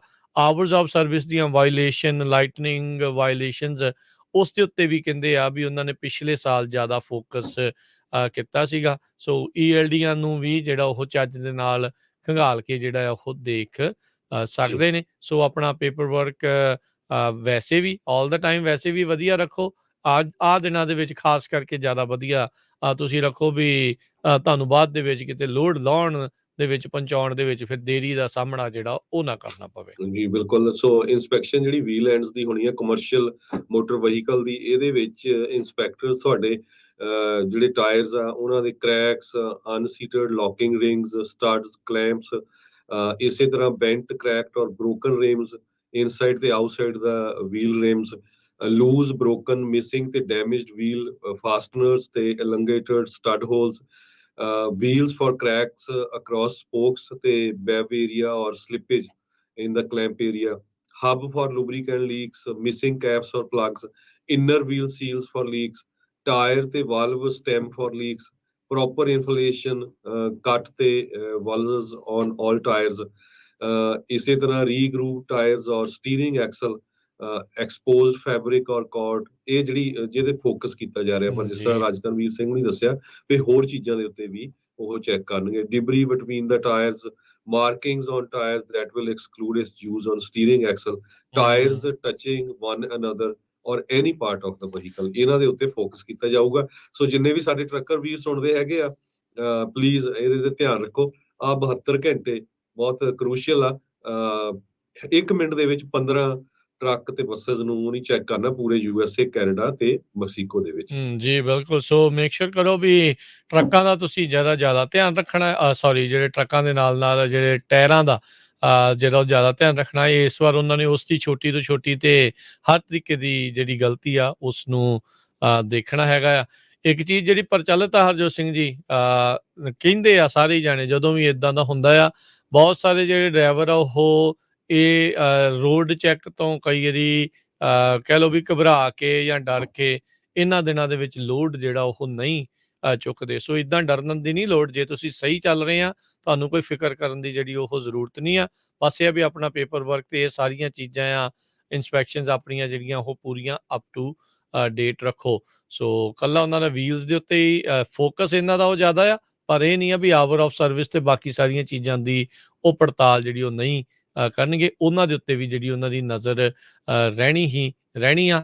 17 ਜਿਹੜਾ ਅੱਜ ਦਾ ਦਿਨ ਹੈਗਾ ਮੰਗਲਵਾਰ, ਬੁੱਧਵਾਰ ਤੇ ਵੀਰਵਾਰ, 17, 18, 19 ਮਈ ਨੂੰ ਇਹ ਜਿਹੜਾ ਇਸ ਵਾਰ ਚੱਲ ਰਿਹਾ। ਹਰ ਸਾਲ ਇਹ 3 ਦਿਨ ਦਾ 72 ਘੰਟੇ ਦਾ ਜਿਹੜਾ ਰੋਡ ਚੈੱਕ ਕੈਂਪੇਨ ਆ ਉਹ ਚੱਲ ਰਿਹਾ। ਜਿੱਦਾਂ ਹਰਜੋਤ ਜੀ ਨੇ ਪਹਿਲਾਂ ਦੱਸਿਆ, 1988 ਤੋਂ ਇਹਨਾਂ ਨੇ ਇਸ ਦਾ ਕੰਮ ਜਿਹੜਾ ਉਹ ਸ਼ੁਰੂ ਕੀਤਾ ਆ। ਬਹੁਤ ਸਾਰੇ ਜਿਹੜੇ ਹਰਜੋਤ ਸਿੰਘ ਜੀ ਲੋਕ ਨੇ, ਬਹੁਤ ਸਾਰੇ ਜਿਹੜੇ ਟਰੱਕਰਸ ਆ, ਉਹ ਫਿਰ ਇਹ ਚੀਜ਼ਾਂ ਸ਼ਰਤਾਂ ਜੇ ਉਹਨਾਂ ਦੀਆਂ ਉਹ ਪੂਰੀਆਂ ਨਹੀਂ ਹੁੰਦੀਆਂ ਤਾਂ ਆਊਟ ਆਫ ਸਰਵਿਸ ਵੀ ਜਿਹੜੇ ਉਹ ਹੋ ਜਾਂਦੇ ਨੇ। ਸੋ ਉਸ ਚੀਜ਼ ਤੋਂ ਬਚਣ ਦੇ ਲਈ ਆਪਣਾ ਸਾਰਾ ਕੁਝ ਅਪ ਟੂ ਡੇਟ ਟਿਚ ਬਟਾ ਟਿਚ ਰੱਖੋ, ਜਿਹਨੂੰ ਆਖਿਆ ਜਾਂਦਾ ਆ। ਸੋ ਅਗਲੀ ਖਬਰ ਵਿੱਚ ਚਲੀਏ। ਅੱਜ ਯੂਐਸ ਨੇ ਅਲਾਉ ਕਰ ਦਿੱਤਾ ਆ ਬੇਬੀ ਫਾਰਮੂਲਾ ਇੰਪੋਰਟ ਕਰਨ ਦੇ ਲਈ, ਕਿਉਂਕਿ ਸ਼ਾਰਟੇਜ ਬਹੁਤ ਆ। ਨੈਸਲੀ ਕੰਪਨੀ ਨੇ ਇਹ ਕਿਹਾ ਵੀ ਉਹ UK 'ਚ ਜਿਹੜੀ ਉਹਨਾਂ ਦੀ ਪ੍ਰੋਡਕਸ਼ਨ ਹੁੰਦੀ ਆ ਜਾਂ ਕੈਨੇਡਾ 'ਚ, ਉਸ ਨੂੰ ਵੀ ਇੱਥੇ ਲੈ ਕੇ ਆਉਣਗੇ। ਫੂਡ ਤੇ ਡਰੱਗ ਐਡਮਿਨਿਸਟ੍ਰੇਸ਼ਨ ਨੇ ਆਲਰੇਡੀ ਐਬਟ ਨਿਊਟ੍ਰੀਸ਼ਨ ਕੰਪਨੀ ਜਿਸ ਨੂੰ ਸ਼ਟ ਡਾਊਨ ਕਰ ਦਿੱਤਾ ਗਿਆ ਸੀ ਫਰਵਰੀ ਦੇ ਵਿੱਚ, ਉਹਨਾਂ ਦੇ ਨਾਲ ਐਗਰੀਮੈਂਟ ਕਰ ਲਿਆ ਵੀ ਪ੍ਰੋਡਕਸ਼ਨ ਛੇਤੀ ਤੋਂ ਛੇਤੀ ਮਿਸ਼ੀਗਨ ਦੇ ਵਿੱਚ ਜਿਹੜਾ ਇਹਨਾਂ ਦਾ ਪਲਾਂਟ ਆ ਉੱਥੇ ਸ਼ੁਰੂ ਕੀਤੀ ਜਾਵੇ। ਕੰਪਨੀ ਨੂੰ ਸੇਫਟੀ ਪ੍ਰੋਟੋਕਾਲਸ ਤੇ ਪ੍ਰੋਸੀਜਰਸ ਸਾਰੇ ਕੁਝ ਫੋਲੋ ਕਰਨੇ ਪੈਣਗੇ ਜਿਹੜੇ FDA ਨੇ ਦਿੱਤੇ ਹੈਗੇ ਆ। 98% ਬੇਬੀ ਫਾਰਮੂਲਾ USA ਦੇ ਵਿੱਚ ਪ੍ਰੋਡਿਊਸ ਹੁੰਦਾ ਆ। ਇਹਦੇ ਤੇ ਬਹੁਤ ਸਾਰੀਆਂ ਸਟ੍ਰਿਕਟ ਕੰਡੀਸ਼ਨਸ ਆ। ਈਵਨ ਦੋ ਤੁਸੀਂ ਕੈਨੇਡਾ ਤੋਂ ਜਾਂ UK ਤੋਂ ਲੈ ਕੇ ਆਣਾ ਆ, ਉਹਨੂੰ ਬਹੁਤ ਕੁਝ ਚੈੱਕ ਕੀਤਾ ਜਾਂਦਾ। ਸੋ ਥੋੜੀਆਂ ਜਿਹੀਆਂ ਉਹਨੇ ਲੂਜ਼ ਕੀਤੀਆਂ ਸਿਰਫ ਸ਼ਾਰਟੇਜ ਕਰਕੇ। ਅਦਰਵਾਈਜ਼ USA ਨੇ ਕਿਹਾ ਵੀ ਪੂਰੇ ਦਾ ਪੂਰਾ ਬੇਬੀ ਫਾਰਮੂਲਾ USA ਦੇ ਵਿੱਚ ਹੀ ਪ੍ਰੋਡਿਊਸ ਹੋਣਾ ਚਾਹੀਦਾ ਆ।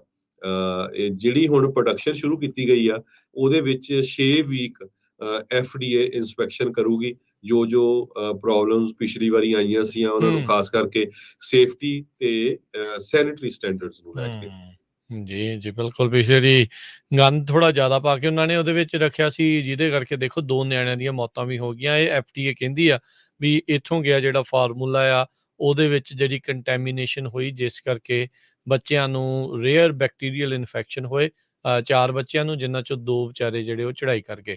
ਸੋ ਇਸੇ ਕਰਕੇ ਉਹਨਾਂ ਨੇ ਉਹ ਬੰਦ ਕੀਤਾ ਸੀਗਾ। ਇਹਨਾਂ ਨੇ ਸ਼ਰਤਾਂ ਪੂਰੀਆਂ ਨਹੀਂ ਕੀਤੀਆਂ ਤੇ ਫਿਰ ਉਹ ਬੰਦ ਹੀ ਰਿਹਾ। ਸੋ ਹੁਣ ਦੇਖੋ ਅੱਗੇ ਕੀ ਬਣਦਾ ਆ। ਹੁਣ 2 ਵੀਕ ਦੇ ਵਿੱਚ ਕਹਿੰਦੇ ਵੀ ਪ੍ਰੋਡਕਸ਼ਨ ਉੱਥੇ ਚਾਲੂ ਹੋ ਜਾਵੇਗੀ।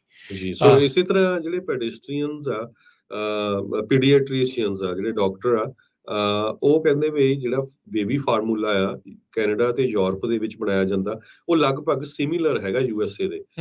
ਪਰ ਕੰਪਨੀਜ਼ ਨੂੰ US ਦੀਆਂ ਬਹੁਤ ਸਾਰੀਆਂ ਮੇਜਰ ਹਰਡਲਸ ਨੂੰ ਪਾਸ ਕਰਨਾ ਪਊਗਾ। ਉਹ ਮੇਨ ਕਰਕੇ ਰਿਗਰਸ ਰਿਸਰਚ ਤੇ ਮੈਨੂਫੈਕਚਰਿੰਗ ਸਟੈਂਡਰਡਸ ਜਿਹੜੇ ਇੰਪੋਜ਼ ਕੀਤੇ ਗਏ ਹੈਗੇ ਆ FDA ਵੱਲੋਂ। ਜੀ, ਜੀ, ਬਿਲਕੁਲ। ਅਗਲੀ ਜਿਹੜੀ ਹਰਜੋਤ ਸਿੰਘ ਜੀ ਗੱਲ ਕਰਦੇ ਜਾਈਏ 5 ਸਾਲ ਤੋਂ 11 ਸਾਲ ਦੇ ਬੱਚਿਆਂ ਦੇ ਲਈ FDA ਨੇ ਕੋਵਿਡ ਦੇ ਬੂਸਟਰ ਸ਼ਾਟ ਨੂੰ ਪ੍ਰਵਾਨਗੀ ਜਿਹੜੀ ਉਹ ਦੇ ਦਿੱਤੀ ਹੈਗੀ ਆ। ਕਹਿੰਦੇ ਵੀ FDA ਦੁਆਰਾ ਅਪਰੂਵਲ ਦੇ ਦਿੱਤਾ ਗਿਆ ਹੈ, ਪਰ CDC ਇਹ ਹੁਣ ਫੈਸਲਾ ਲਊਗੀ ਵੀ ਕੀ ਤੀਜਾ ਜਿਹੜਾ ਫਾਈਜ਼ਰ ਦਾ ਸ਼ਾਟ ਆ ਨਿਆਣਿਆਂ ਨੂੰ ਲਾਉਣਾ ਚਾਹੀਦਾ ਆ ਕਿ ਨਹੀਂ। 12 ਸਾਲ ਤੋਂ ਵੱਧ ਦੀ ਉਮਰ ਵਰਗ ਦੇ ਵਿੱਚ ਜਿੰਨੇ ਵੀ ਲੋਕ ਆਉਂਦੇ ਆ ਉਹਨਾਂ ਸਾਰਿਆਂ ਨੂੰ ਆਲਰੇਡੀ ਬੂਸਟਰ ਡੋਜ਼ ਜਿਹੜਾ ਆ ਉਹ ਲਗਵਾਉਣ ਦੇ ਲਈ CDC ਨੇ ਰਿਕਮੈਂਡੇਸ਼ਨ ਦਿੱਤੀ ਆ ਵੀ ਹਾਂ ਤੁਸੀਂ ਜਿਹੜਾ ਉਹ ਜ਼ਰੂਰ ਲਗਵਾਓ। FDA ਨੇ ਹੁਣ ਲਾਉਣ ਦੀ ਜਿਹੜੀ ਉਹ ਪ੍ਰਵਾਨਗੀ ਦੇ ਦਿੱਤੀ ਆ। CDC ਦੀ ਰਿਕਮੈਂਡੇਸ਼ਨ ਆਉਣੀ ਜਿਹੜੀ ਅਜੇ ਬਾਕੀ ਹੈਗੀ ਆ। ਸੋ COVID-19 ਦੀਆਂ ਵੈਕਸੀਨਸ ਬੱਚਿਆਂ ਦੇ ਲਈ ਅਵੇਲੇਬਲ ਹੈਗੀਆਂ ਕਿਸੇ ਵੀ ਉਮਰ ਦੇ ਬੱਚਿਆਂ ਦੇ ਲਈ। US ਦੇ ਵਿੱਚ 5 ਤੋਂ 11 ਸਾਲ ਵਾਲੇ ਬੱਚਿਆਂ ਨੂੰ ਵੀ 1/3 ਜਿਹੜੀ 12 ਸਾਲ ਤੋਂ ਵੱਧ ਦੀ ਉਮਰ ਵਾਲੇ ਬੱਚਿਆਂ ਨੂੰ ਲੱਗਦਾ ਆ ਟੀਕਾ, ਉਸ ਦਾ 1/3 ਡੋਜ਼ ਜਿਹੜਾ ਆ ਇਸ ਉਮਰ ਵਰਗ ਨੂੰ ਦਿੱਤਾ ਜਾਂਦਾ ਹੈਗਾ ਆ। ਐਲੀਮੈਂਟਰੀ ਸਕੂਲ ਦੇ ਇਹਨਾਂ ਬੱਚਿਆਂ ਦੇ ਲਈ ਬੂਸਟਰ ਲੱਗਣੇ ਆ ਕਿ ਨਹੀਂ, ਇਸ ਨੂੰ ਲੈ ਕੇ ਮਾਪਿਆਂ ਨੇ ਹੀ ਫੈਸਲਾ ਜਿਹੜਾ ਆ ਉਹ ਲੈਣਾ ਹੈਗਾ ਆ। ਸੋ ਹੁਣ ਦੇਖੋ ਕੀ ਹੁੰਦਾ ਹੈ, ਪਰ ਆਲਰੇਡੀ ਇਸ ਨੂੰ ਲੈ ਕੇ ਹਰਜੋਤ ਸਿੰਘ ਜੀ ਪਹਿਲਾਂ ਹੀ ਵਿਵਾਦ ਬਹੁਤ ਚੱਲਦਾ ਰਿਹਾ ਆ। ਕਈ ਮਾਪੇ ਜਿਹੜੇ ਉਹ ਲਗਵਾਉਣ ਦੇ ਹੱਕ 'ਚ ਸੀਗੇ, ਕਈ ਜਿਹੜੇ ਇਸ ਦੇ ਉਲਟ ਵੀ ਸੀਗੇ, ਪਰ FDA ਦੇ ਦੁਆਰਾ ਜਿਹੜੀ ਆ ਉਹ ਹੁਣ ਤੱਕ ਪ੍ਰਵਾਨਗੀ ਦੇ ਦਿੱਤੀ ਗਈ ਆ। ਕਰੋਨਾ ਵਾਇਰਸ ਕਹਿੰਦਾ ਵੀ ਅਡਲਟਸ ਦੇ ਲਈ ਇਹ ਜ਼ਿਆਦਾ ਖਤਰਨਾਕ ਜਿਹੜਾ ਉਹ ਰਿਹਾ ਆ। ਯੰਗਸਟਰਸ ਕਹਿੰਦੇ ਕਈ ਸਵੀਅਰਲੀ ਇਲ ਜ਼ਿਆਦਾ ਘਾਤਕ ਉਹ ਬਿਮਾਰ ਵੀ ਹੋਏ ਆ। 350 ਤੋਂ ਵੱਧ ਬੱਚੇ 5 ਤੋਂ 11 ਸਾਲ ਦੀ ਉਮਰ ਦੇ ਵਰਗ ਦੇ ਵਿੱਚ ਉਹ ਹੁਣ ਤੱਕ ਮਰ ਚੁੱਕੇ ਆ CDC ਦੇ ਕਾਊਂਟ ਦੇ ਮੁਤਾਬਕ। ਜੀ, ਅਗਲੀ ਖਬਰ ਵੱਲ ਚਲੀਏ। ਪਿਛਲੇ ਦਿਨਾਂ ਦੇ ਵਿੱਚ ਇੱਕ ਖਬਰ ਆਈ ਸੀ ਕਿਸ ਤਰ੍ਹਾਂ ਇੱਕ ਪੈਸੇਂਜਰ ਨੇ ਇੱਕ ਛੋਟਾ ਜਹਾਜ਼ ਆ ਉਸਨੂੰ ਕ੍ਰੈਸ਼ ਹੋਣ ਤੋਂ ਬਚਾਇਆ ਜਦੋਂ ਉਹਦਾ ਪਾਇਲਟ ਸੀ ਉਹ ਬਿਮਾਰ ਹੋ ਗਿਆ ਸੀ। ਜੀ, ਅੱਜ ਉਸਨੇ ਇੱਕ TV ਨੂੰ ਇੰਟਰਵਿਊ ਦਿੱਤੀ ਹੈਗੀ ਪੈਸੇਂਜਰ ਨੇ। ਉਹ ਕਹਿੰਦਾ ਵੀ ਮੇਰੇ ਨਾਲ ਇੱਕ ਹੱਥ ਰੱਬ ਦਾ ਸੀ ਜਿਸ ਕਰਕੇ ਕਹਿੰਦਾ ਮੈਂ ਬਚ ਗਿਆ। ਕਹਿੰਦਾ ਵੀ ਮੇਰੀ ਵਾਈਫ 7 ਮਹੀਨਿਆਂ ਦੀ ਪ੍ਰੈਗਨੈਂਟ ਸੀ, ਪਹਿਲਾ ਬੱਚਾ ਉਹਦੇ ਹੋਣਾ ਸੀ, ਤੇ ਜਦੋਂ ਮੈਂ ਦੇਖਿਆ ਜਦੋਂ ਉਹ ਟਰੈਵਲ ਕਰ ਰਹੇ ਸੀ ਵੀ ਪਾਇਲਟ ਜਹਾਜ਼ ਇੱਕਦਮ ਥੱਲੇ ਨੂੰ ਜਾ ਰਿਹਾ ਸੀ ਤੇ ਉਸਨੇ ਜਿਹੜਾ ਕਾਕਪਿਟ ਹੁੰਦਾ ਉਹਨੂੰ ਖੋਲ ਕੇ ਦੇਖਿਆ ਤੇ ਪਾਇਲਟ ਇੱਕ ਤਰ੍ਹਾਂ ਨਾਲ ਇੱਕ ਸਾਈਡ ਨੂੰ ਲੰਮਾ ਪਿਆ ਹੋਇਆ ਸੀ ਤੇ ਇੱਕ ਹੋਰ ਪੈਸੇਂਜਰ ਦੀ ਹੈਲਪ ਨਾਲ ਦਬਦਬ ਉਸਨੇ ਉਸਨੂੰ ਮੂਵ ਕਰਕੇ ਪਲੇਨ ਨੂੰ ਇੱਕ ਲੈਵਲ ਫੀਲਡ ਦੇ ਉੱਤੇ ਲੈ ਆਂਦਾ। ਤੇ ਕਹਿੰਦਾ ਵੀ ਮੈਂ ਆਪਣੀ ਵਾਈਫ ਨੂੰ ਕਾਲ ਕਰਨ ਨਾਲੋਂ, ਕਿਉਂਕਿ ਮੈਨੂੰ ਲੱਗਦਾ ਸੀ ਵੀ ਹੁਣ ਤਾਂ ਮਰਾਂਗੇ ਹੀ, ਵੀ ਕੋਸ਼ਿਸ਼ ਕੀਤੀ ਕਾਲ ਕਰਨ ਦੀ ਏਅਰ ਟ੍ਰੈਫਿਕ ਕੰਟਰੋਲਰ ਨੂੰ। ਤੇ ਜਿਹੜਾ ਏਅਰ ਟ੍ਰੈਫਿਕ ਕੰਟਰੋਲਰ ਸੀ ਉਹ ਬਹੁਤ ਹੀ ਇੰਟੈਲੀਜੈਂਟ ਬੰਦਾ ਸੀ। ਉਸਨੇ ਪੂਰਾ ਉਸਨੂੰ ਦੱਸਿਆ, Robert Morgan air traffic controller ਦਾ ਨਾਂ ਦੱਸਿਆ ਗਿਆ ਆ। ਉਸਨੇ ਹੈਰੀਸਨ, ਇਹ ਜਿਸ ਬੰਦੇ ਨੇ ਜਹਾਜ਼ ਨੂੰ ਲਾਇਆ, ਉਹ ਪੂਰੀ ਤਰ੍ਹਾਂ ਟ੍ਰੇਨ ਕੀਤਾ, ਕੋਚ ਕੀਤਾ ਵੀ ਕਿਸ ਤਰ੍ਹਾਂ ਤੂੰ ਉਸ ਜਹਾਜ਼ ਨੂੰ ਥੱਲੇ ਲੈ ਕੇ ਆ ਸਕਦਾ ਆ। ਕਹਿੰਦਾ ਜਦੋਂ 200 ਫੁੱਟ ਰਹਿ ਗਿਆ ਤੇ ਉਸਨੇ ਹੈਰੀਸਨ ਨੂੰ ਦੱਸਿਆ ਵੀ ਸਲੋ ਹੋ ਜਾ ਤੇ ਹੁਣ ਤੂੰ ਆਹ ਜਿਹੜੇ ਗੇਅਰ ਆ ਉਹ ਚੱਕਣੇ ਹੈਗੇ ਆ, ਜਿਹਦੇ ਨਾਲ ਉਸਦਾ ਜਿਹੜਾ ਪਲੇਨ ਆ ਉਹ ਲੈਂਡ ਕਰ ਗਿਆ ਤੇ ਪਾਇਲਟ ਵੀ ਬਚ ਗਿਆ। ਪਾਇਲਟ ਬਾਰੇ ਵੀ ਖਬਰ ਆ ਰਹੀ, ਜਿਹੜਾ ਬਿਮਾਰ ਹੋਇਆ ਸੀ ਉਹ ਹੁਣ ਹਸਪਤਾਲ ਤੋਂ ਬਾਹਰ ਆ ਗਿਆ, ਉਹ ਵੀ ਠੀਕ ਆ ਤੇ ਉਹ ਵੀ ਬਚ ਗਿਆ। ਸੋ ਉਸਨੇ ਕਿਹਾ ਵੀ ਮੈਂ ਰੱਬ ਦਾ ਬਹੁਤ ਧੰਨਵਾਦ ਕਰਦਾ ਜਿਹਦੇ ਕਰਕੇ ਅਸੀਂ ਬਚ ਗਏ। ਜੀ।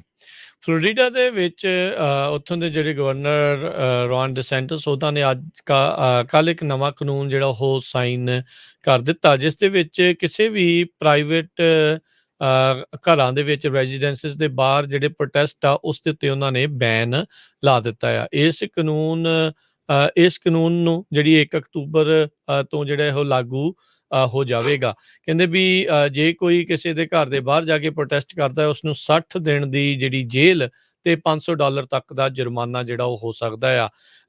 ਰਾਈਟ ਟੂ ਪ੍ਰੋਟੈਸਟ ਅਮਰੀਕਾ ਦੇ ਸੰਵਿਧਾਨ ਦੇ ਵਿੱਚ ਜਿਹੜਾ ਉਹ ਦਿੱਤਾ ਹੈਗਾ ਆ।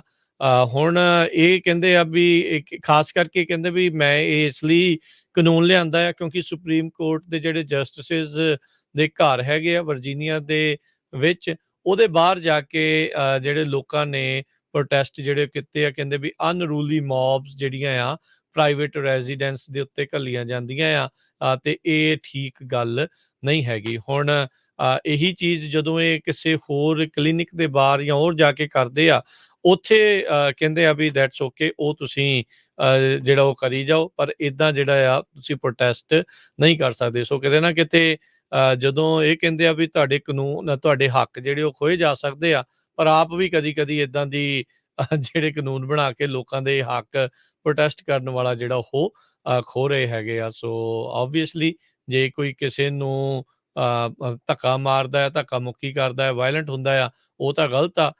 ਪੀਸਫੁਲ ਪ੍ਰੋਟੈਸਟ ਤਾਂ ਸਾਰੀ ਜਗ੍ਹਾ ਜਿਹੜੇ ਉਹ ਅਲਾਊਡ ਰਹਿੰਦੇ ਆ, ਪਰ ਇਹਨਾਂ ਨੇ ਇਹ ਜਿਹੜਾ ਇੱਕ ਨਵਾਂ ਕਾਨੂੰਨ ਜਿਹੜਾ ਉਹ ਲੈ ਆਂਦਾ। ਡੈਮੋਕ੍ਰੇਟਸ ਨੇ ਇਸ ਬਿੱਲ ਦੀ ਓਪੋਜੀਸ਼ਨ ਕੀਤੀ ਸੀ, ਕਹਿੰਦੇ ਵੀ First Amendment right to free speech ਨੂੰ ਇਹ ਇਨਫ੍ਰਿੰਜ ਜਿਹੜਾ ਉਹ ਕਰਦਾ ਆ। ਹੋ ਸਕਦਾ ਆ ਵੀ ਇਸ ਕਾਨੂੰਨ ਨੂੰ ਅਦਾਲਤ ਵਿੱਚ ਵੀ ਲੈ ਕੇ ਜਾਇਆ ਜਾਵੇ। ਜੀ, ਅਗਲੀ ਖਬਰ ਵੱਲ ਚਲੀਏ। ਯੂਐਸ CIS ਵੱਲੋਂ ਇੱਕ ਵਾਅਦਾ ਕੀਤਾ ਗਿਆ ਆ ਕਿ ਸੰਨ 2022 ਦੇ ਵਿੱਚ 2 ਮਿਲੀਅਨ ਦੇ ਕਰੀਬ ਲੋਕਾਂ ਨੂੰ ਸਿਟੀਜ਼ਨ ਬਣਾਉਣਾ ਹੈਗਾ। ਬਹੁਤ ਸਾਰੇ ਲੋਕ ਲੰਮੇ ਸਮੇਂ ਤੋਂ ਰਹਿੰਦੇ ਆ USA 'ਚ, ਸਿਟੀਜ਼ਨ ਨਹੀਂ ਬਣਦੇ, ਪਰ ਪਿਛਲੇ ਸਾਲਾਂ ਦੇ ਵਿੱਚ ਪੈਂਡੇਮਿਕ ਦੇ ਦੌਰਾਨ ਉਹਨਾਂ ਨੇ ਦੇਖਿਆ ਵੀ ਕਿਸ ਤਰ੍ਹਾਂ ਜਦੋਂ ਸਾਰਾ ਕੁਝ ਸ਼ਟਡਾਊਨ ਹੋ ਗਿਆ ਸੀ ਤੇ ਅਮਰੀਕਾ ਨੇ ਆਪਣੀਆਂ ਫਲਾਈਟਾਂ ਭੇਜ ਕੇ ਆਪਣੇ ਸਿਟੀਜ਼ਨ ਨੂੰ ਇੱਥੇ ਲੈ ਕੇ ਆਂਦਾ। ਸੋ ਇਹ ਫਾਇਦਾ ਹੁੰਦਾ। ਤੇ ਜਦੋਂ ਤੁਸੀਂ ਨਹੀਂ ਸਿਟੀਜ਼ਨ ਬਣਦੇ ਤਾਂ ਫਿਰ ਉਹਨਾਂ ਨੇ ਪ੍ਰਾਇਓਰਟੀ ਉਸ ਹਿਸਾਬ ਨਾਲ ਰੱਖੀ ਸੀ ਵੀ ਪਹਿਲਾਂ ਸਿਟੀਜ਼ਨ, ਫਿਰ ਗ੍ਰੀਨ ਕਾਰਡ ਹੋਲਡਰ, ਜਾਂ ਉਸ ਤੋਂ ਬਾਅਦ ਹੋਰ ਕਿਸੇ ਬੰਦੇ ਨੂੰ ਲੈ ਕੇ ਆਉਣਾ। ਤੇ ਦੂਸਰਾ ਪਾਸਪੋਰਟਸ ਦਾ 2 ਸਾਲ ਲੋਕ ਕਿਤੇ ਵੀ ਟਰੈਵਲ ਨਹੀਂ ਕੀਤੇ, ਕਿਉਂਕਿ ਹੁਣ ਕਰੋਨਾ ਦਾ ਥੋੜਾ ਜਿਹਾ ਕਰੋਪ ਘਟਿਆ ਆ। ਈਵਨ ਦੋ ਬੇ ਏਰੀਏ ਦੇ ਵਿੱਚ ਕਰੋਨਾ ਦੇ ਕੇਸਿਸ ਦੇ ਵਿੱਚ ਕਾਫੀ ਵੱਡੀ ਗਿਣਤੀ 'ਚ ਵਾਧਾ ਹੋਇਆ ਆ, ਪਰ ਲੋਕ ਹਜ਼ਾਰਾਂ ਦੀ ਗਿਣਤੀ ਦੇ ਵਿੱਚ ਆਪਣੇ ਪਾਸਪੋਰਟ ਬਣਾਉਣ ਲੱਗੇ ਹੋਏ ਹੈਗੇ ਆ। ਪਿਛਲੇ ਵੀਕਐਂਡ ਦੀ ਸੈਨੋਜ਼ੇ ਤੋਂ ਖਬਰ ਆ ਰਹੀ ਹੈ। ਇੱਥੋਂ ਬਿੱਲੋ ਗਲੈਨ ਪੋਸਟ ਆਫਿਸ ਆ, ਕਿਉਂਕਿ ਯੂਜ਼ਲੀ ਤੁਸੀਂ ਕਈ ਪੋਸਟ ਆਫਿਸਿਸ ਆ ਉੱਥੇ ਵੀ ਆਪਣੇ ਪਾਸਪੋਰਟ ਬਣਾ ਸਕਦੇ ਹੋ। ਕਹਿੰਦੇ ਪਈ 10-10 ਘੰਟੇ ਲੋਕਾਂ ਨੂੰ ਵੇਟ ਕਰਨਾ ਪਿਆ। ਇੰਨੀ ਲੰਬੀ ਲਾਈਨ ਲੱਗ ਗਈ ਪਈ, ਗਰਮੀ ਬਹੁਤ ਸੀ, ਨਾ ਉੱਥੇ ਕੋਈ ਟਾਇਲਟ ਸੀ ਬੱਚਿਆਂ ਲਈ, ਨਾ ਕਿਸੇ ਤਰ੍ਹਾਂ ਦਾ ਕੋਈ AC ਦਾ ਪ੍ਰਬੰਧ ਕੀਤਾ ਗਿਆ। ਸਿਰਫ 3 ਜਾਣੇ ਜਿਹੜੇ ਆ ਪਾਸਪੋਰਟ ਬਣਾ ਰਹੇ ਸੀ।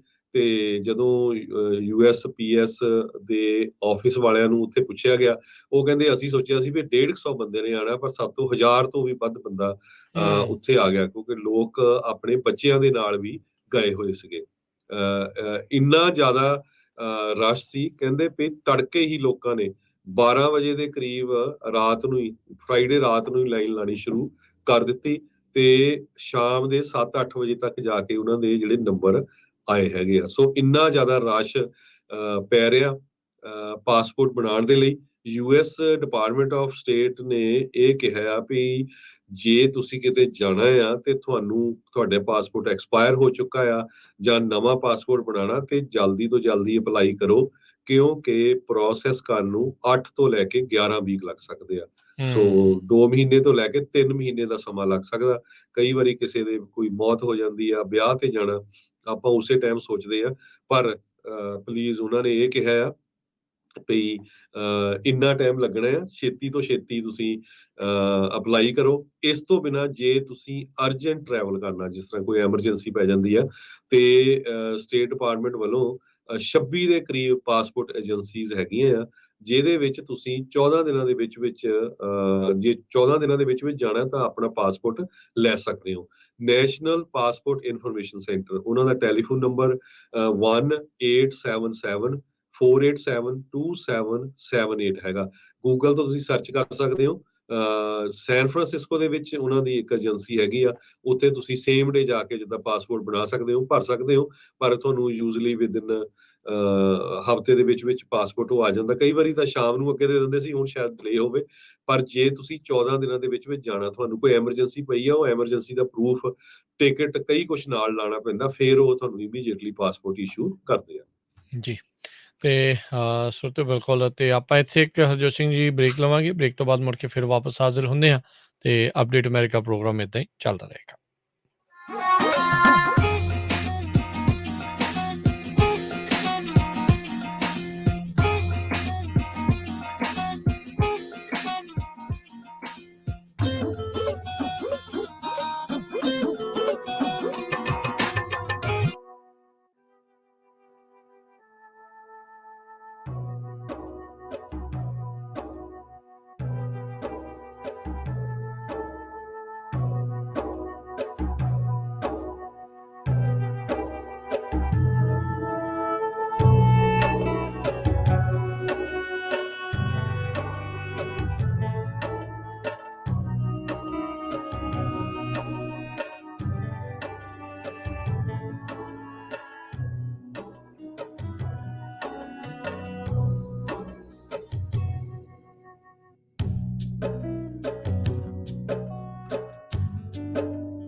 ਪੰਜਾਬੀ ਰੇਡੀਓ ਯੂਐਸਏ ਸੁਣ ਰਹੇ ਸਾਰੇ ਹੀ ਮਾਣਯੋਗ ਅਤੇ ਸਤਿਕਾਰ ਸਰੋਤਿਆਂ ਨੂੰ ਇੱਕ ਵਾਰੀ ਫਿਰ ਜੀ ਆਇਆਂ ਨੂੰ ਸਵਾਗਤ ਕਰਦੇ ਹਾਂ। ਸਤਿ ਸ਼੍ਰੀ ਅਕਾਲ ਹਰਜੋਤ ਸਿੰਘ ਜੀ, ਜੀ ਆਇਆਂ ਨੂੰ ਜੀ, ਸਵਾਗਤ ਹੈ ਜੀ।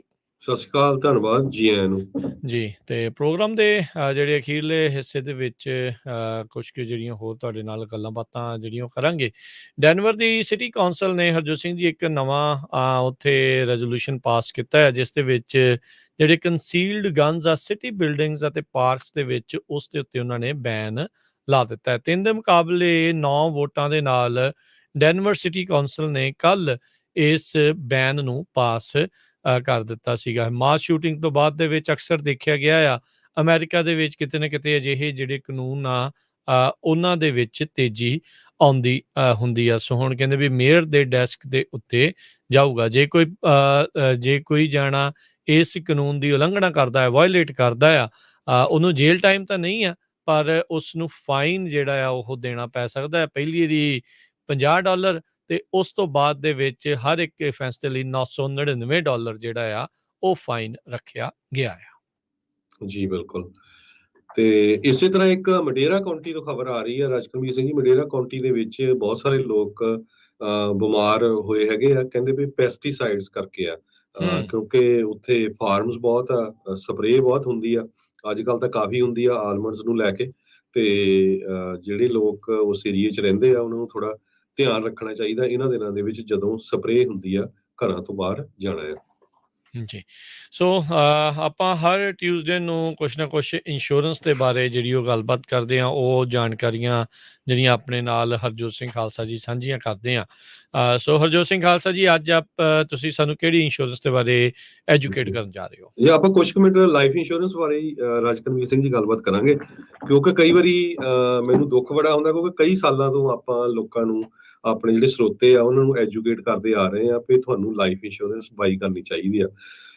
ਜਦੋਂ ਫਿਰ ਕਾਲ ਆਉਂਦੀ ਆ, ਭਾਜੀ ਵੀ ਮੈਨੂੰ ਹੁਣ ਆਹ ਹੈਲਥ ਇਸ਼ੂ ਆ, ਮੈਂ ਲਾਈਫ ਇੰਸ਼ੋਰੈਂਸ ਕਰਾਣੀ ਆ, ਮੇਰੀ ਕੋਲੈਸਟਰੋਲ ਹੋ ਗਿਆ, ਡਾਇਬੀਟੀਜ਼ ਵੀ ਹੋ ਗਈ, ਟੀਕਾ ਲੱਗਦਾ।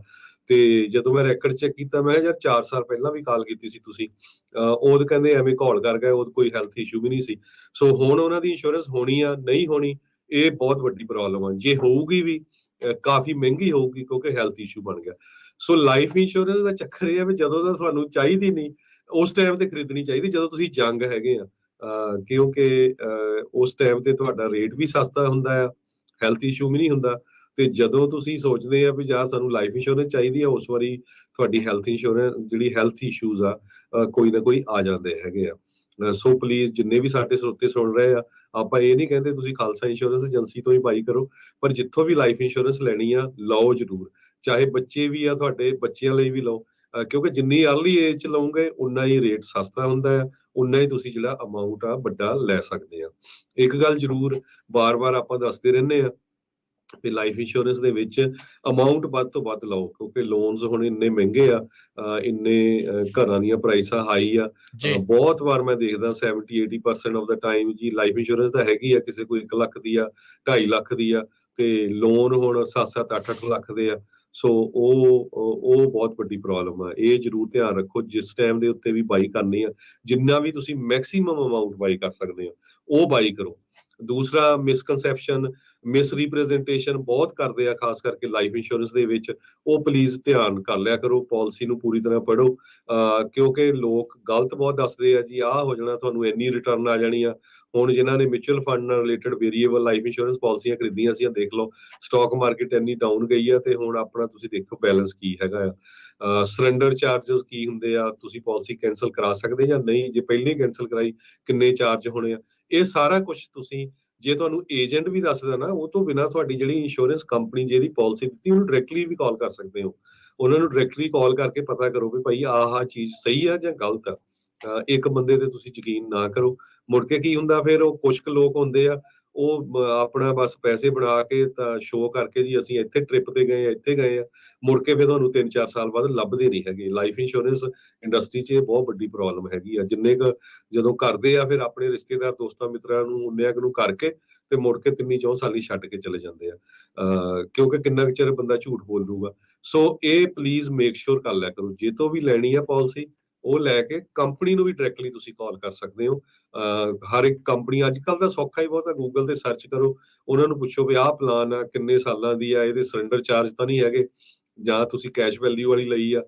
ਕਈ ਵਾਰੀ ਤਾਂ ਮੈਂ ਇੰਨਾ ਹੈਰਾਨ ਹੁੰਦਾ ਰਾਜਕਨਵੀਰ ਸਿੰਘ ਜੀ, ਵੀ ਜਿਹੜਾ ਇੰਸ਼ੋਰੈਂਸ ਪ੍ਰੋਫੈਸ਼ਨਲ ਹੁੰਦਾ ਨਾ, ਉਹਨਾਂ ਕਸਟਮਰ ਦੀ ਰਿਕੁਆਇਰਮੈਂਟਸ ਤੇ ਉਹਦੇ ਕਿੰਨੀ ਕੁ ਅਫੋਰਡ ਕਰ ਸਕਦਾ, ਉਹਦੇ ਬੇਸ ਦੇ ਉੱਤੇ ਕਰਨੀ ਹੁੰਦੀ ਹੈ ਲਾਈਫ ਜੀ ਇੰਸ਼ੋਰੈਂਸ, ਜੀ ਨਾ ਕਿ ਆਪਣਾ ਕਮਿਸ਼ਨ ਬਣਾਉਣ ਦੇ ਉੱਤੇ। 1-2 ਬੰਦਿਆਂ ਦੀ ਮੈਨੂੰ ਕਾਲ ਆਈਆਂ ਵੀ ਪ੍ਰੀਮੀਅਮ ਅਸੀਂ $800 ਦੇ ਰਹੇ ਹਾਂ, ਤੇ ਜਦੋਂ ਵਾਓ ਮੈਂ ਪੁੱਛਿਆ ਤੇ ਤੁਹਾਡੀ ਇਨਕਮ ਕਿੰਨੀ, ਕਹਿੰਦੇ $40,000। ਮੈਂ ਕਿਹਾ $10,000 ਤਾਂ ਤੁਸੀਂ ਲਾਈਫ ਇੰਸ਼ੋਰੈਂਸ ਤੇ ਖਰਚ ਕਰ ਰਹੇ ਹੋ, ਹਨਾ, ਰਿਟਰਨ ਦੇਖੀ ਕਿੰਨੀ ਆ। ਨਹੀਂ, ਉਹ ਕਹਿੰਦੇ ਜੀ 3 ਸਾਲਾਂ ਬਾਅਦ ਪੈਸੇ ਕਢਾ ਸਕਦੇ ਆ। ਵੀ ਤੁਸੀਂ ਸਰੈਂਡਰ ਚਾਰਜ ਦੇਖਿਆ, ਵੀ ਸਰੈਂਡਰ ਚਾਰਜ ਵੀ ਹੈਗੇ ਆ, ਤੇ ਕਿੰਨੇ ਤੁਹਾਡੇ ਅੱਜ ਤੱਕ ਪੈਸੇ ਹੋਏ ਆ, ਹਰ ਸਾਲ ਤੁਹਾਨੂੰ ਸਟੇਟਮੈਂਟ ਆਉਂਦੀ ਆ, ਉਹ ਤਾਂ ਜੀ ਅਸੀਂ ਕਦੇ ਖੋਲ ਕੇ ਦੇਖੀ ਨਹੀਂ। ਸੋ ਫਿਰ ਉਹਦੇ ਨਾਲ ਕੀ ਹੁੰਦਾ ਵੀ ਸਾਰੇ ਲੋਕ ਜਿਹੜੇ ਉਸ ਪ੍ਰੋਫੈਸ਼ਨ 'ਚ ਆ ਉਹਨਾਂ ਨੂੰ ਲੋਕ ਹੇਟ ਕਰਨ ਲੱਗ ਪੈਂਦੇ ਵੀ ਯਾਰ ਇਹ ਤਾਂ ਫਰਾਡ ਕਰਦੇ, ਹੇਰਾਫੇਰੀ ਕਰਦੇ ਆ। ਸੋ ਪਲੀਜ਼ ਇਸ ਕਰਕੇ ਜਿਹੜਾ ਵੀ ਤੁਸੀਂ ਕੋਈ ਪ੍ਰੋਡਕਟ ਬਾਈ ਕਰਨਾ, ਠੀਕ ਹੈ, ਚਾਹੇ ਜਿੰਨਾ ਮਰਜ਼ੀ ਤੁਹਾਡਾ ਉਹ ਰਿਲਾਇਬਲ ਪਰਸਨ ਹੋਵੇ ਜਿਹੜਾ ਤੁਹਾਨੂੰ ਸੈਲ ਕਰ ਰਿਹਾ, ਤੁਸੀਂ ਕੰਪਨੀ ਨੂੰ ਵੀ ਡਾਇਰੈਕਟਲੀ ਸਰਚ ਕਰੋ, ਉਹਦੀ ਰੇਟਿੰਗ ਸਰਚ ਕਰੋ। ਅੱਜ ਕੱਲ ਬਹੁਤ ਸੌਖਾ ਆ, ਜਿਹੜੇ ਬੰਦੇ ਨੂੰ ਫੇਸਬੁੱਕ, ਯੂਟਿਊਬ, ਵਟਸਐਪ ਆਉਂਦਾ, ਉਹ ਬੜਾ ਈਜ਼ਲੀ ਗੂਗਲ ਦੇ ਉੱਤੇ ਜਾ ਕੇ ਸਰਚ ਕਰ ਸਕਦੇ ਆ ਕਿਹੜੀ ਕੰਪਨੀ ਆ, ਕੀ ਰੇਟਿੰਗ ਆ, ਕਿਹੜੀ ਪਲਾਨ ਆ, ਕਿੱਦਾਂ ਹੈਗਾ। ਸੋ ਪਲੀਜ਼ ਇਹ ਮੇਕ ਸ਼ੋਰ ਕਰੋ, ਜਿਸ ਤਰ੍ਹਾਂ ਸਭ ਤੋਂ ਪਹਿਲਾਂ ਮੈਂ ਸ਼ੁਰੂਆਤ ਵੇਲੇ ਕਿਹਾ ਸੀ, ਜਿੰਨੀ ਜਲਦੀ ਹੋ ਸਕਦੀ ਆ ਲਾਈਫ ਇੰਸ਼ੋਰੈਂਸ ਜ਼ਰੂਰ ਲਓ। ਜਦੋਂ ਹੀ ਤੁਸੀਂ ਆਨੇ ਆ, ਜ਼ਰੂਰੀ ਨਹੀਂ ਹੁੰਦਾ ਵੀ ਤੁਸੀਂ ਬਹੁਤ ਮਹਿੰਗੀ ਕੈਸ਼ ਵੈਲਿਊ ਲੈਣੀ, ਟਰਮ ਇੰਸ਼ੋਰੈਂਸ ਸਸਤੀ ਲੈ ਲਓ, ਲੇਟਰ ਔਨ ਤੁਸੀਂ ਚੇਂਜ ਕਰ ਸਕਦੇ ਆ ਜਾਂ ਇੱਕ ਹੋਰ ਪਾਲਿਸੀ ਲੈ ਸਕਦੇ ਆ। ਟਰਮ ਇੰਸ਼ੋਰੈਂਸ ਦਾ ਇਹ ਹੁੰਦਾ ਵੀ ਜਦ ਮਰਜ਼ੀ ਤੁਸੀਂ ਕੈਂਸਲ ਕਰਾ ਸਕਦੇ ਆ, ਕੋਈ ਰੌਲਾ ਨਹੀਂ ਹੈ ਉਹਦੇ ਵਿੱਚ, ਪਰ ਤੁਹਾਡੀ ਕਵਰੇਜ ਤਾਂ ਹੈ ਨਾ। ਸੋ ਇਹ ਬਹੁਤ ਜ਼ਰੂਰੀ ਹੈਗਾ, ਕਿਉਂਕਿ ਆਪਾਂ ਘੋਲ ਕਰ ਜਾਂਦੇ ਆ, ਘੋਲ ਕਰਦੇ ਕਰਦੇ ਫਿਰ ਕੁਆਲੀਫਾਈ ਨਹੀਂ ਹੁੰਦੇ।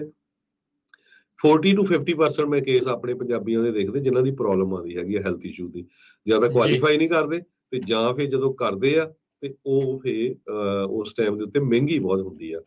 ਕਰੋਨਾ ਵਾਇਰਸ ਤੋਂ ਬਾਅਦ ਕਹਿੰਦੇ ਵੀ 46% USA ਦੇ ਅਡਲਟਸ ਜਿਹੜੇ ਆ ਉਹਨਾਂ ਨੇ ਕਿਹਾ ਵੀ ਆਪਾਂ ਨੂੰ ਲਾਈਫ ਇੰਸ਼ੋਰੈਂਸ ਲੈਣੀ ਪੈਣੀ ਹੈ। ਫੋਰਬਸ ਮੈਗਜ਼ੀਨ ਨੇ ਸਰਵੇ ਕੀਤਾ ਸੀ, ਕਿਉਂਕਿ ਪਹਿਲਾਂ ਕੀ ਸੀ ਵੀ ਯੰਗ ਲੋਕ ਸੋਚਦੇ ਵੀ ਨਹੀਂ ਸਾਨੂੰ ਕੀ ਹੋ ਜਾਣਾ ਹੈ, ਹਨਾ, ਕੁਛ ਨਹੀਂ ਹੋਣਾ, ਪਰ 2 ਸਾਲ ਕਰੋਨਾ ਦੇ ਵਿੱਚ ਆਪਾਂ ਦੇਖਿਆ ਕਿੰਨਾ ਬੁਰਾ ਹਾਲ ਹੋਇਆ ਹੈਗਾ। ਸੋ ਇਸ ਕਰਕੇ ਪਲੀਜ਼ ਜਿੰਨੇ ਵੀ ਸਾਡੇ ਸਰੋਤੇ ਆ ਸੁਣ ਰਹੇ, ਹਰ ਇੱਕ ਜਾਣੇ ਦੀ ਲਾਈਫ ਇੰਸ਼ੋਰੈਂਸ ਲਾਓ। ਤੇ ਆਪਾਂ ਖਾਲਸਾ ਇੰਸ਼ੋਰੈਂਸ ਏਜੰਸੀ ਦੇ ਸਾਡੇ 2 ਆਫਿਸਿਸ ਆ, ਇੱਕ ਸੈਨੋਜ਼ੇ 'ਚ, ਇੱਕ ਫ੍ਰਿਜ਼ਨੋ 'ਚ, ਤੇ ਖਾਲਸਾ ਇੰਸ਼ੋਰੈਂਸ ਏਜੰਸੀ ਦਾ ਲਾਇਸੈਂਸ ਨੰਬਰ ਹੈਗਾ 0F89805 ਤੇ ਤੁਸੀਂ ਸਾਡੇ ਆਫਿਸ ਕਿਸੇ ਟਾਈਮ ਵੀ ਸਵੇਰ ਦੇ 8:30 ਵਜੇ ਤੋਂ ਰਾਤ ਦੇ 8:30 ਵਜੇ ਤਾਈਂ ਕਾਲ ਕਰ ਸਕਦੇ ਹੋ। ਜੇ ਰਾਈਟ ਵੇ ਜਵਾਬ ਨਾ ਮਿਲਿਆ ਤਾਂ ਤੁਹਾਨੂੰ ਕਾਲ ਸੇਮ ਡੇ ਜ਼ਰੂਰ ਪੂਰੀ ਕਰਾਂਗੇ। ਜੀ। ਸੋ 408-272-2500 ਦੇ ਉੱਤੇ ਇਹਨਾਂ ਦੇ ਨਾਲ ਸੰਪਰਕ ਕਰੋ। 4082722500। ਸਭ ਕੁਛ ਦੇਖੋ ਜੀ ਮਹਿੰਗਾ ਹੁੰਦਾ ਜਾ ਰਿਹਾ ਹੈ। ਅਫੋਰਡੇਬਿਲਟੀ ਲੋਕਾਂ ਦੇ ਹੱਥੋਂ ਜਿਹੜੀ ਉਹ ਬਾਹਰ ਹੁੰਦੀ ਜਾ ਰਹੀ ਹੈ। ਸਭ ਕੁਛ ਅਨਅਫੋਰਡੇਬਲ ਹੁੰਦਾ ਜਾ ਰਿਹਾ ਆ। ਸੋ ਇਹ ਦੇਖੋ ਪਰਿਵਾਰ ਪ੍ਰਤੀ ਜ਼ਿੰਮੇਦਾਰੀ ਦਾ ਅਹਿਸਾਸ ਹੀ ਆ ਵੀ ਤੁਸੀਂ ਬੰਦੇ ਭਾਣਾ ਕਿਸੇ ਵੀ ਟਾਈਮ ਕਿਸੇ ਦੇ ਨਾਲ ਵੀ ਜਿਹੜਾ ਇਹ ਵਾਪਰ ਸਕਦਾ ਆ। ਪਰਮਾਤਮਾ ਅੱਗੇ ਅਰਦਾਸ ਇਹੀ ਕਰਦੇ ਆ ਸਾਰਿਆਂ ਦੀ ਲੰਬੀ ਉਮਰ ਦੀ, ਚੰਗੀ ਤੰਦਰੁਸਤੀ ਦੀ। ਪਰ ਆਪਾਂ ਨੂੰ ਪਤਾ ਵੀ ਜਿਹੜਾ ਆਇਆ ਉਹਨੇ ਇੱਥੋਂ ਜਾਣਾ ਹੀ ਆ। ਸੋ ਉਸ ਦੇ ਲਈ ਆਪਾਂ ਤਿਆਰੀ ਜਿਹੜੀ ਉਹ ਆਪਣੇ ਪੱਧਰ ਦੇ ਉੱਤੇ ਕਰਕੇ ਜਿਹੜਾ ਜਾਈਏ, ਉਹ ਕੰਮ ਜਿਹੜਾ ਉਹ ਚੰਗਾ ਰਹੂਗਾ। ਇਹ ਜਿਹੜਾ ਫਿਕਰ ਜਿਹੜਾ ਉਹ ਆਪਣਾ ਘੱਟ ਜਾਂਦਾ ਆ ਬਹੁਤ। ਖਾਸ ਕਰਕੇ ਜਿਹੜੇ ਨੌਜਵਾਨ ਨੇ, ਚਾਹੇ ਉਹ ਟਰੱਕ ਤੇ ਜਾਂ ਕੋਈ ਸਟੋਰ ਤੇ ਕੰਮ ਕਰਦਾ ਜਾਂ ਕਿਤੇ ਵੀ ਹੈਗਾ ਆ, ਤੁਹਾਡੇ 1 ਜਾਂ 2 ਪੀਜ਼ੇ ਦੀ ਪ੍ਰਾਈਸ ਮਹੀਨੇ ਦੀ, ਉਸ ਦੇ ਹਿਸਾਬ ਦੇ ਨਾਲ ਤੁਹਾਡਾ ਲਾਈਫ ਇੰਸ਼ੋਰੈਂਸ ਆ ਉਹ ਹੋ ਜਾਂਦੀ ਆ। ਉੱਦਾਂ ਵੀ ਕਈ ਵਾਰੀ ਆਪਾਂ ਡਾਲਰ ਕਈ ਥਾਂ ਦੇ ਉੱਤੇ ਆਪਾਂ ਜ਼ਾਇਆ ਕਰ ਜਾਂਦੇ ਹਾਂ, ਕਿਤੇ ਵੱਧ ਵੀ ਖਰਚ ਜਾਂਦੇ ਆ। ਸੋ ਇਹ ਤੁਹਾਡੇ ਜਿਹੜੀ ਆ ਉਹ ਬੈਨੀਫਿਟ ਇਸ ਦੇ ਵਿੱਚ ਇਹੀ ਆ ਵੀ ਫਿਕਰਮੰਦੀ ਜਿਹੜੀ ਉਹ ਬਾਅਦ ਦੇ ਵਿੱਚ ਘੱਟ ਜਾਂਦੀ ਆ ਵੀ ਇਹ ਚੀਜ਼ਾਂ ਨੂੰ ਬਾਅਦ 'ਚ ਫਿਕਰ ਨਹੀਂ ਰਹਿੰਦੀ ਵੀ ਪਰਿਵਾਰ ਦਾ ਪਿੱਛੋਂ ਕੌਣ ਸਾਂਭੂਗਾ, ਕਿਵੇਂ ਕਰੂਗਾ। ਪਰ ਇਹ ਵੀ ਆਪਾਂ ਨੂੰ ਇਸ ਚੀਜ਼ ਨੂੰ ਸੋਚਣਾ ਪੈਣਾ। ਸੁਣਨ ਨੂੰ ਇਹ ਗੱਲ ਬੜੀ ਕੌੜੀ ਜਿਹੀ ਲੱਗਦੀ, ਬਕਬਕੀ ਜਿਹੀ ਲੱਗਦੀ, ਯਾਰ ਇਹ ਕੀ ਗੱਲਾਂ ਮਰਨ ਵਾਲੀਆਂ ਕਰਨ ਦੇ ਆ, ਵੀ ਇੱਦਾਂ ਆ। ਪਰ ਇਹ ਅਸਲੀਅਤ ਆ ਜੀ। ਦੇਖੋ ਜਿਹੜਾ ਆਇਆ ਆ ਉਹਨੇ ਜਾਣਾ ਆ। ਇਹ ਕਿਸੇ ਦੇ ਨਾਲ ਕਦੋਂ ਵੀ ਕੋਈ ਵੀ ਹਾਦਸਾ ਜਿਹੜਾ ਉਹ ਵਾਪਰ ਸਕਦਾ ਆ, ਐਕਸੀਡੈਂਟ ਵਾਪਰ ਸਕਦਾ ਆ, ਕੋਈ ਹੈਲਥ ਕੰਡੀਸ਼ਨ ਅਚਾਨਕ ਕੋਈ ਆ ਸਕਦੀ ਆ। ਸੋ ਆਪਾਂ ਨੂੰ ਚਾਹੀਦਾ ਵੀ ਪਹਿਲਾਂ ਹੀ ਜਦੋਂ ਤੰਦਰੁਸਤ ਆ, ਜਦੋਂ ਠੀਕ ਆ, ਇਹ ਸਾਰੀਆਂ ਚੀਜ਼ਾਂ ਜਿਹੜੀਆਂ ਆ ਉਹ ਕਰਕੇ ਖੁਦ ਹੀ ਜਿਹੜਾ ਉਹ ਜਾਈਏ। ਨਾਲੇ ਲਾਈਫ ਇੰਸ਼ੋਰੈਂਸ ਇੰਨੀ ਜ਼ਿਆਦਾ ਮਹਿੰਗੀ ਨਹੀਂ ਆ। ਬਹੁਤ ਲੋਕ ਸੋਚਦੇ ਮਹਿੰਗੀ, ਬਹੁਤ ਸਸਤੀ ਆ। ਗੱਲ ਇਹ ਆ ਵੀ ਤੁਸੀਂ ਪਾਲਿਸੀ ਲੈਣੀ ਕਿਹੜੀ ਹੈਗੀ ਆ, ਕਿਉਂਕਿ ਲਾਈਫ ਇੰਸ਼ੋਰੈਂਸ ਤੁਸੀਂ ਲੈਣੀ ਆ ਕੱਲ ਨੂੰ ਕੁਝ ਹੋ ਜਾਏ, ਨਾ ਕਿ ਵੀ ਤੁਸੀਂ ਜੀ ਇਨਵੈਸਟਮੈਂਟ ਕਰਨੀ ਆ। ਹਾਂ ਠੀਕ ਆ, ਜੇ ਤੁਹਾਡੇ ਕੋਲ ਐਕਸਟਰਾ ਮਨੀ ਹੈਗਾ ਫਿਰ ਤੁਸੀਂ ਇਨਵੈਸਟ ਕਰ ਸਕਦੇ ਆ। ਸੋ ਜ਼ਰੂਰ ਤੁਸੀਂ ਕਾਲ ਕਰਕੇ ਰੇਟ ਜ਼ਰੂਰ ਪੁੱਛ ਲਓ। ਤੇ ਪੂਰੇ USA 'ਚ ਹੀ ਆਪਾਂ ਲਾਈਫ ਇੰਸ਼ੋਰੈਂਸ ਕਰਦੇ ਆ ਤੇ ਤੁਹਾਨੂੰ ਸਹੀ ਸਲਾਹ ਦੇਵਾਂਗੇ। ਮੈਂ ਕਦੇ ਵੀ ਨਹੀਂ ਕਿਸੇ ਨੂੰ ਕਹਿੰਦਾ ਵੀ ਆਪਣੀ ਪਾਲਿਸੀ ਰਿਪਲੇਸ ਕਰੋ। ਬਹੁਤ ਸਾਰੇ ਏਜੰਟ ਰਿਪਲੇਸ ਕਰ ਦਿੰਦੇ ਆ, ਪੈਸੇ ਲੂਜ਼ ਕਰ ਜਾਂਦੇ ਆ। ਐਕਸਟਰਾ ਤੁਸੀਂ ਲੈ ਸਕਦੇ ਆ, ਐਕਸਟਰਾ ਪਾਲਿਸੀ ਲੈ ਸਕਦੇ ਆ। ਸੋ ਪਲੀਜ਼ ਕਾਲ ਕਰਕੇ 408-272-2500 ਤੇ ਤੁਸੀਂ ਇਨਫੋਰਮੇਸ਼ਨ ਲੈ ਸਕਦੇ ਆ। ਸਾਡੇ ਪ੍ਰੋਫੈਸ਼ਨਲ ਜਿੰਨੇ ਵੀ ਆਫਿਸ ਸਟਾਫ ਆ ਵਧੀਆ ਸਲਾਹ ਦਊਗੇ। ਅਸੀਂ ਕਦੇ ਵੀ ਕਿਸੇ ਨੂੰ ਪੁੱਛ ਨਹੀਂ ਕਰਦੇ ਵੀ ਹਾਂ ਤੂੰ ਆਹ ਲੈ ਲੈ, ਆਹ ਪ੍ਰੋਡਕਟ ਲੈ ਲੈ, ਕਦੇ ਵੀ ਨਹੀਂ ਪੁੱਛ ਕਰਦੇ। ਜਿੰਨੇ ਸਾਡੇ ਕਸਟਮਰਸ ਆ ਉਹ ਸਾਰਿਆਂ ਨੂੰ ਪਤਾ ਹੀ ਆ ਵੀ ਆਪਾਂ ਕਿਸ ਹਿਸਾਬ ਦੇ ਨਾਲ ਕਸਟਮਰਸ ਦੇ ਨਾਲ ਡੀਲ ਕਰਦੇ ਹੈਗੇ ਜੀ। 408-272-2500 ਤੇ ਇਹਨਾਂ ਦੇ ਨਾਲ ਸੰਪਰਕ ਕਰ ਲਿਓ ਜੀ। ਤੇ ਹੁਣ ਆਪਾਂ ਲੈਂਦੇ ਹਾਂ ਜੀ ਇਜਾਜ਼ਤ। ਸਾਡੇ ਅੱਜ ਦੇ ਪ੍ਰੋਗਰਾਮ ਦੀ ਇੱਥੇ ਹੀ ਹੁਣ ਸਮਾਪਤੀ ਆ। ਤੇ ਅੱਜ ਸ਼ਾਮ ਨੂੰ ਦੁਪਹਿਰ ਨੂੰ ਸਾਂਝੀ ਸਾਥ ਦੇ ਵਿੱਚ ਫਾਰਮਰਸ ਦੇ ਇਸ਼ੂਜ਼ ਦੇ ਨਾਲ ਫਿਰ ਆਪਾਂ ਜੁੜਾਂਗੇ। ਸੋ ਸਾਡੀ ਕੋਸ਼ਿਸ਼ ਹੋਊਗੀ ਵੀ ਐਵਰੀ ਵੀਕ ਕਿਸਾਨੀ ਦੇ ਜਿਹੜੇ ਮੁੱਦੇ ਆ, ਖਾਸ ਕਰਕੇ ਕੈਲੀਫੋਰਨੀਆ ਦੇ ਵਿੱਚ, ਅਮਰੀਕਾ ਦੇ ਵਿੱਚ, ਜਿਹੜੀ ਆਪਾਂ ਕਾਊਂਟੀ ਦੇ ਵਿੱਚ ਇੱਥੇ ਫਰੈਜ਼ਨੋ ਦੇ ਵਿੱਚ ਹੈਗੇ ਆ, ਇਹ ਐਗਰੀਕਲਚਰ ਦੀ ਜਿਹੜੀ ਕੈਪੀਟਲ ਆ ਕੈਲੀਫੋਰਨੀਆ ਦੀ। ਸੋ ਉਸ ਦੇ ਨਾਲ ਕੀ ਚੱਲ ਰਿਹਾ ਹੈਗਾ ਆ, ਉਹਦੇ ਬਾਰੇ ਜਿਹੜੀਆਂ ਆਪਾਂ ਗੱਲਾਂ ਬਾਤਾਂ ਕਰਾਂਗੇ ਅੱਜ ਦੇ 3 ਵਜੇ ਵਾਲੇ ਪ੍ਰੋਗਰਾਮ ਸਾਂਝੀ ਸੱਥ ਦੇ ਵਿੱਚ। ਤੇ ਫਿਰ 4 ਵਜੇ ਜਿਹੜਾ ਪ੍ਰੋਗਰਾਮ ਆ ਉਹ ਪੇਸ਼ ਕੀਤਾ ਜਾਊਗਾ ਜੀ ਸਿਹਤ ਸੰਭਾਲ ਦਾ ਘਰੇਲੂ ਨੁਸਖੇ, ਹੋਮ ਰੈਮਡੀਜ਼ ਜਿਹੜੀਆਂ ਉਸ ਦੇ ਵਿੱਚ ਤੁਸੀਂ ਇੱਕ ਦੂਜੇ ਦੇ ਨਾਲ ਸ਼ੇਅਰ ਕਰ ਸਕਦੇ ਆ, ਸਵਾਲ ਜਵਾਬ ਜਿਹੜੇ ਉਸ ਦੇ ਵਿੱਚ ਪੁੱਛ ਸਕਦੇ ਆ। ਤੇ ਹੁਣ ਲੈਂਦੇ ਆ ਜੀ ਇਜਾਜ਼ਤ ਮੇਰੇ ਰਾਜਕਨਵੀਰ ਸਿੰਘ ਵੱਲੋਂ ਤੇ ਹਰਜੋਤ ਸਿੰਘ ਵੱਲੋਂ। ਤੁਹਾਨੂੰ ਸਾਰਿਆਂ ਨੂੰ ਪਿਆਰ ਸਤਿਕਾਰ ਸੈਨਿਕੀ ਜਿਹੀ ਸਤਿ ਸ੍ਰੀ ਅਕਾਲ। ਜਿਹਦੇ ਵਾਸਤੇ ਜੋ ਹੱਸਦੇ ਖੇਲਦੇ ਰਹੋ, ਸੁਣਦੇ ਰਹੋ ਜੀ ਪੰਜਾਬੀ ਰੇਡੀਓ USA।